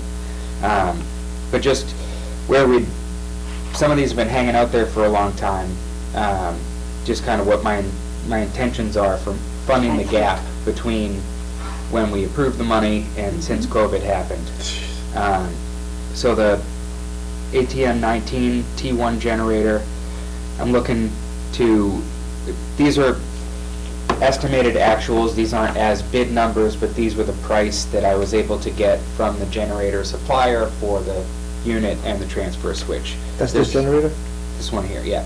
There's likely going to be some additional costs relative to the bidding and construction admin, but right now I'm looking to fund the gap there with, again, that building and grounds maintenance line item that we had, that 130 in. The Station 8 generator appears to still be in line with what our estimates were, and then the trucks we purchased, we're looking at $7,335 overage of the actuals based on estimate, which I'd be looking to pay from our vehicle and equipment maintenance line item. Yeah. And I just wanted to mention, I don't know, how far you are along. It may be too late for these items, but when I was doing some looking at the Green Communities Act section on the DOR page, boilers and generators, it's like line up and they'll give you one. I mean, that's almost what it seemed like. It's too bad I didn't bring the report of the hundreds of generators and boilers that we've given out in the past couple of years. Yeah, I forgot about it till right now, to tell you the truth, but. I did too. So I don't know if that. No, nothing's done at this point. Can be so worked in. If you can send me. Yep, I'll show you. Yeah. Yep. Okay, might save some money. And then the lower table we did look at, that was just updates on the well 4 and well 7 rehab and to cover the costs there. So that was all I had for. All right. Billing update. Leslie, Thank you. perfect timing. So yes, I just wanted to update everyone on the quarterly billing file, and to make everyone aware that it is delayed. It has been delayed. The town switched bill print vendors last year. The contract was signed at the end of August. And this would include us and taxes, so every bill that goes out, so this one company is actually handling bills for the whole town.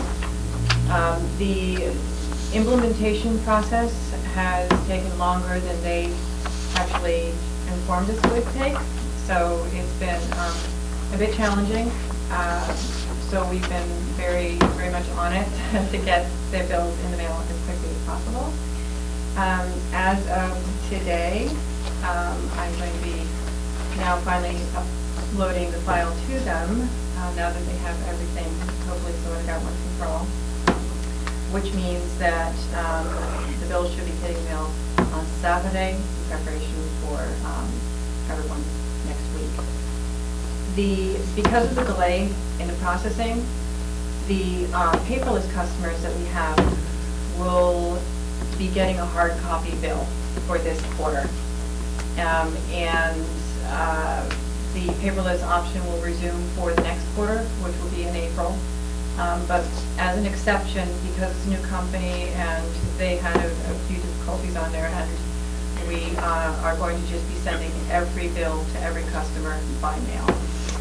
So it doesn't mean that the paperless customers are no longer paperless. That feature will resume for the next quarter. So we are going to be putting messages, we're going to be doing an email blast to those customers. We have notices on our website, on the billing portal website, so that they're aware when they do get something through the mail, why they're getting it as a paperless customer. The due date of the bill has been extended to allow for the delay with the new company. So with them hitting the mail next week, the bills will still have ample time for customers to make payments through And, yeah, we're working at our best to get them in and the process completed. So, as with any change, we try to work through the unforeseen challenges, and they definitely kept us busy on this one. So, just want to make you aware, the public aware, that the bills will be in the mail soon. They're coming. Thanks, Rosie. Noreen. I don't know, my memory's getting weak, but I'm wondering if some of the paperless customers have their bills paid by their bank lumped in with other things. And so I think we have to be more compassionate of people who don't pay their bills because they may assume that their bank or whatever bill payment organization is automatically taking care of it, and they may get our bill in the mail, and since they don't normally get bills, they might just throw it right in the rubbish. Rosie. Thank you for mentioning that. In the message that we're going to be sending to them, we actually have that note in there. Yeah. For automatic bank payments, as a reminder, because the town also changed the lockbox processor last year. So we're taking this opportunity to remind them that, especially for the paperless customers, that if they haven't checked the remit address with their banks, please do so, and we provide the information in the body of that notice about the paperless bills for this period. And just as another note, because it is a new company and that we're working with, the looks of our bills will be different. So when customers get their bills this time around, they will notice quite a few changes. Hopefully, we believe for the better, cleaner, more concise, more information, so that they can see exactly how we're billing, what we're billing for, more details on the back to explain our rates and tiers and things like that. So, and it also accommodates for new wastewater billing as well, whereas the older company didn't allow for that. So there are changes to the better so that it provides the customer with more information. But the look will be different, so a little bit of an adjustment for what they're accustomed to. All right. Dan, Commissioner's report. I'm sorry, Superintendent's report. Just one item. I did receive an email from our town clerk circulating the new conflict of interest. It's a conflict of interest training year, so I'll make sure that that gets circulated, but that will need to be completed by it. Awesome. That was all I got. So how do we, well, I know the ethics, how we do that, but the conflict of interest, isn't that usually a report we get when we sign for it or something? I haven't clicked the links yet. All right, when you click them, they'll figure out, yeah. Usually, every other year, you have to go onto the website and go through the training and print a Right. certificate. That's every other year. Right. The in-between year, you just sign the form. That's right, that's the... So I yeah. don't remember, I'd have to look to see what was done last year. You guys Yeah. just sign. It must be the Yeah. sign last year. 'cause You this- sign saying, I have received this information, and, no. All right, Commissioner's report. Mr. Thompson. I'm good. Ms. Donahue. I do have one thing. And, you know, just to throw it on the table for another meeting, but Dan mentioned that the Water Management Act revisions came in, and we'll have to decide if we want to entertain the idea of joining a legal fight against them. Okay, and the paperwork suggested it might be around 10 grand per town, but that's very preliminary. I think it's something maybe we should agenda for our next meeting to talk about, if possible. right. Because this is the one where they're gonna make it, we've got so many different changes at once, it's hard to remember them, but this is the one that they're gonna tell Dan, or tell us, you know, like the state is gonna say, okay, you know, no more outside watering, you know, we could be fine. Yeah. You can explain Yeah, it far so this better is- than me. Yeah, and essentially, 2016 was the year that the regulations that were just adopted is the perfect example for when we would have been burned. Right. In that the state had declared us in a drought. If we were under these current regulations, we would have been required to implement non-essential mandatory outdoor restrictions. In that year, while we didn't have any precipitation, we had a great preceding winter with adequate groundwater storage. So in those instances, DEP is going to tell us we can't pump when we really should be able to pump and contribute whatever we can to our retained earnings to support future capital. So we were in this lawsuit, I believe it was 2010, predates my time, I think, looking to my left here, but Harwich was one of the participants in the original lawsuit when they tried to do this. Previously, the estimated cost is $8,000 to $10,000. Springfield Water and Sewer Commission is looking at picking up the brunt of it. I think it was, if they don't, it's going to be the $8,000 to $10,000. If Springfield Water and Sewer does pick it up, it's going to be, I think, in the $2,000 to $3,000 price range. It would certainly be my recommendation to piggyback on, because absent local triggers, we're going to be subject to the state's broad brushstroke, which is going to mandate we don't pump when we can. All right. That's all I have. Okay. Mr. Goff, anything? All set. Judith? I'm fine, thanks. All right, next meeting to be determined.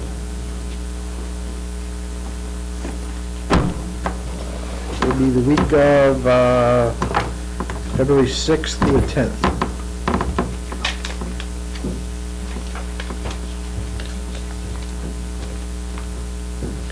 Do you want to get back to Wednesdays? Are Thursdays okay? Doesn't matter to me. The only reason we had to postpone this meeting, because I just, my son was sick, so I had to stay home with him. My wife works Monday, Tuesday, Wednesday, so if we do them on Thursdays, I won't run into childcare That's fine, issues, hopefully, so. How's that for you, Judith? It's fine. I have a eye doctor at 10:30, so I might have to call in from the road getting back. It's just, they're just in Yarmouth, just a checkup. All right, does 11:30 still work for everybody? Yeah. Okay. So that's the 9th? 11:30. The 9th at 11:30, yes. Thank you. Right? Yeah, no, Good. just the time, Okay. it's just. Al, is that good for you? Yep. All right. February 9th at 11:30. Motion to adjourn. So moved. Oh, hold on a second. We have papers to sign. Oh, I'm sorry.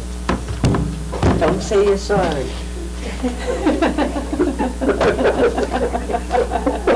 Nothing to be sorry for. Did you trip? I just had to get it unplugged this.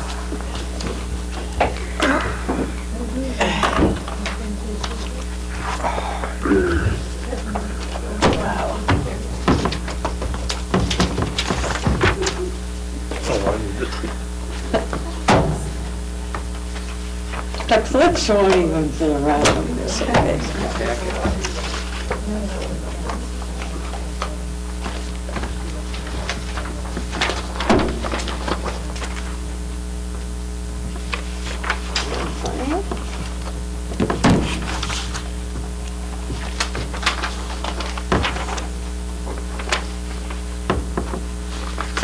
Alan, don't take these home with you. He's got to go back to Tracy.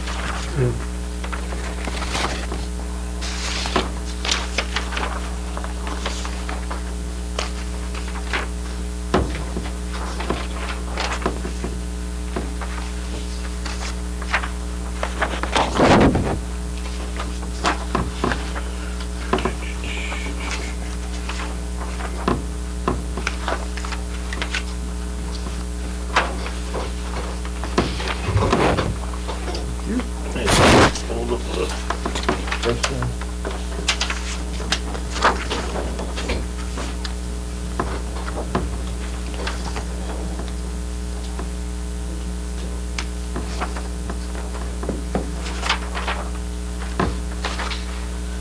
No more for me, Joanne? What's that? No, you're passing them along. I said, No, no that's it. more for me. And they pay us too.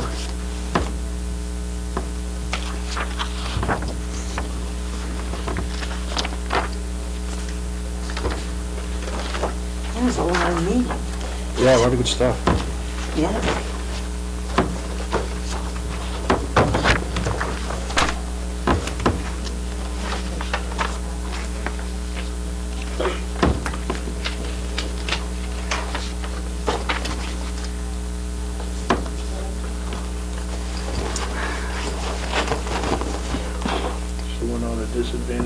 community? I'm not sure if we're, I haven't seen I think we're tier 1. We were tier 2. We're just not small enough. But look at, Yarmouth's sewer, 207 million. 207 million what? That, the project cost for the water resource reclamation facility, I can only imagine that's what it's, WRRF and collection So system. that's a new plant, I believe so. and they're giving it to them? They gave 50 million. Okay. Do you have a motion to adjourn? Thanks, Tracy. Is there a second? Second. I'll take a vote. Mr. Thompson? Aye. Miss Donahue? Aye. Mr. Goff? Aye. Miss Underwood? Aye.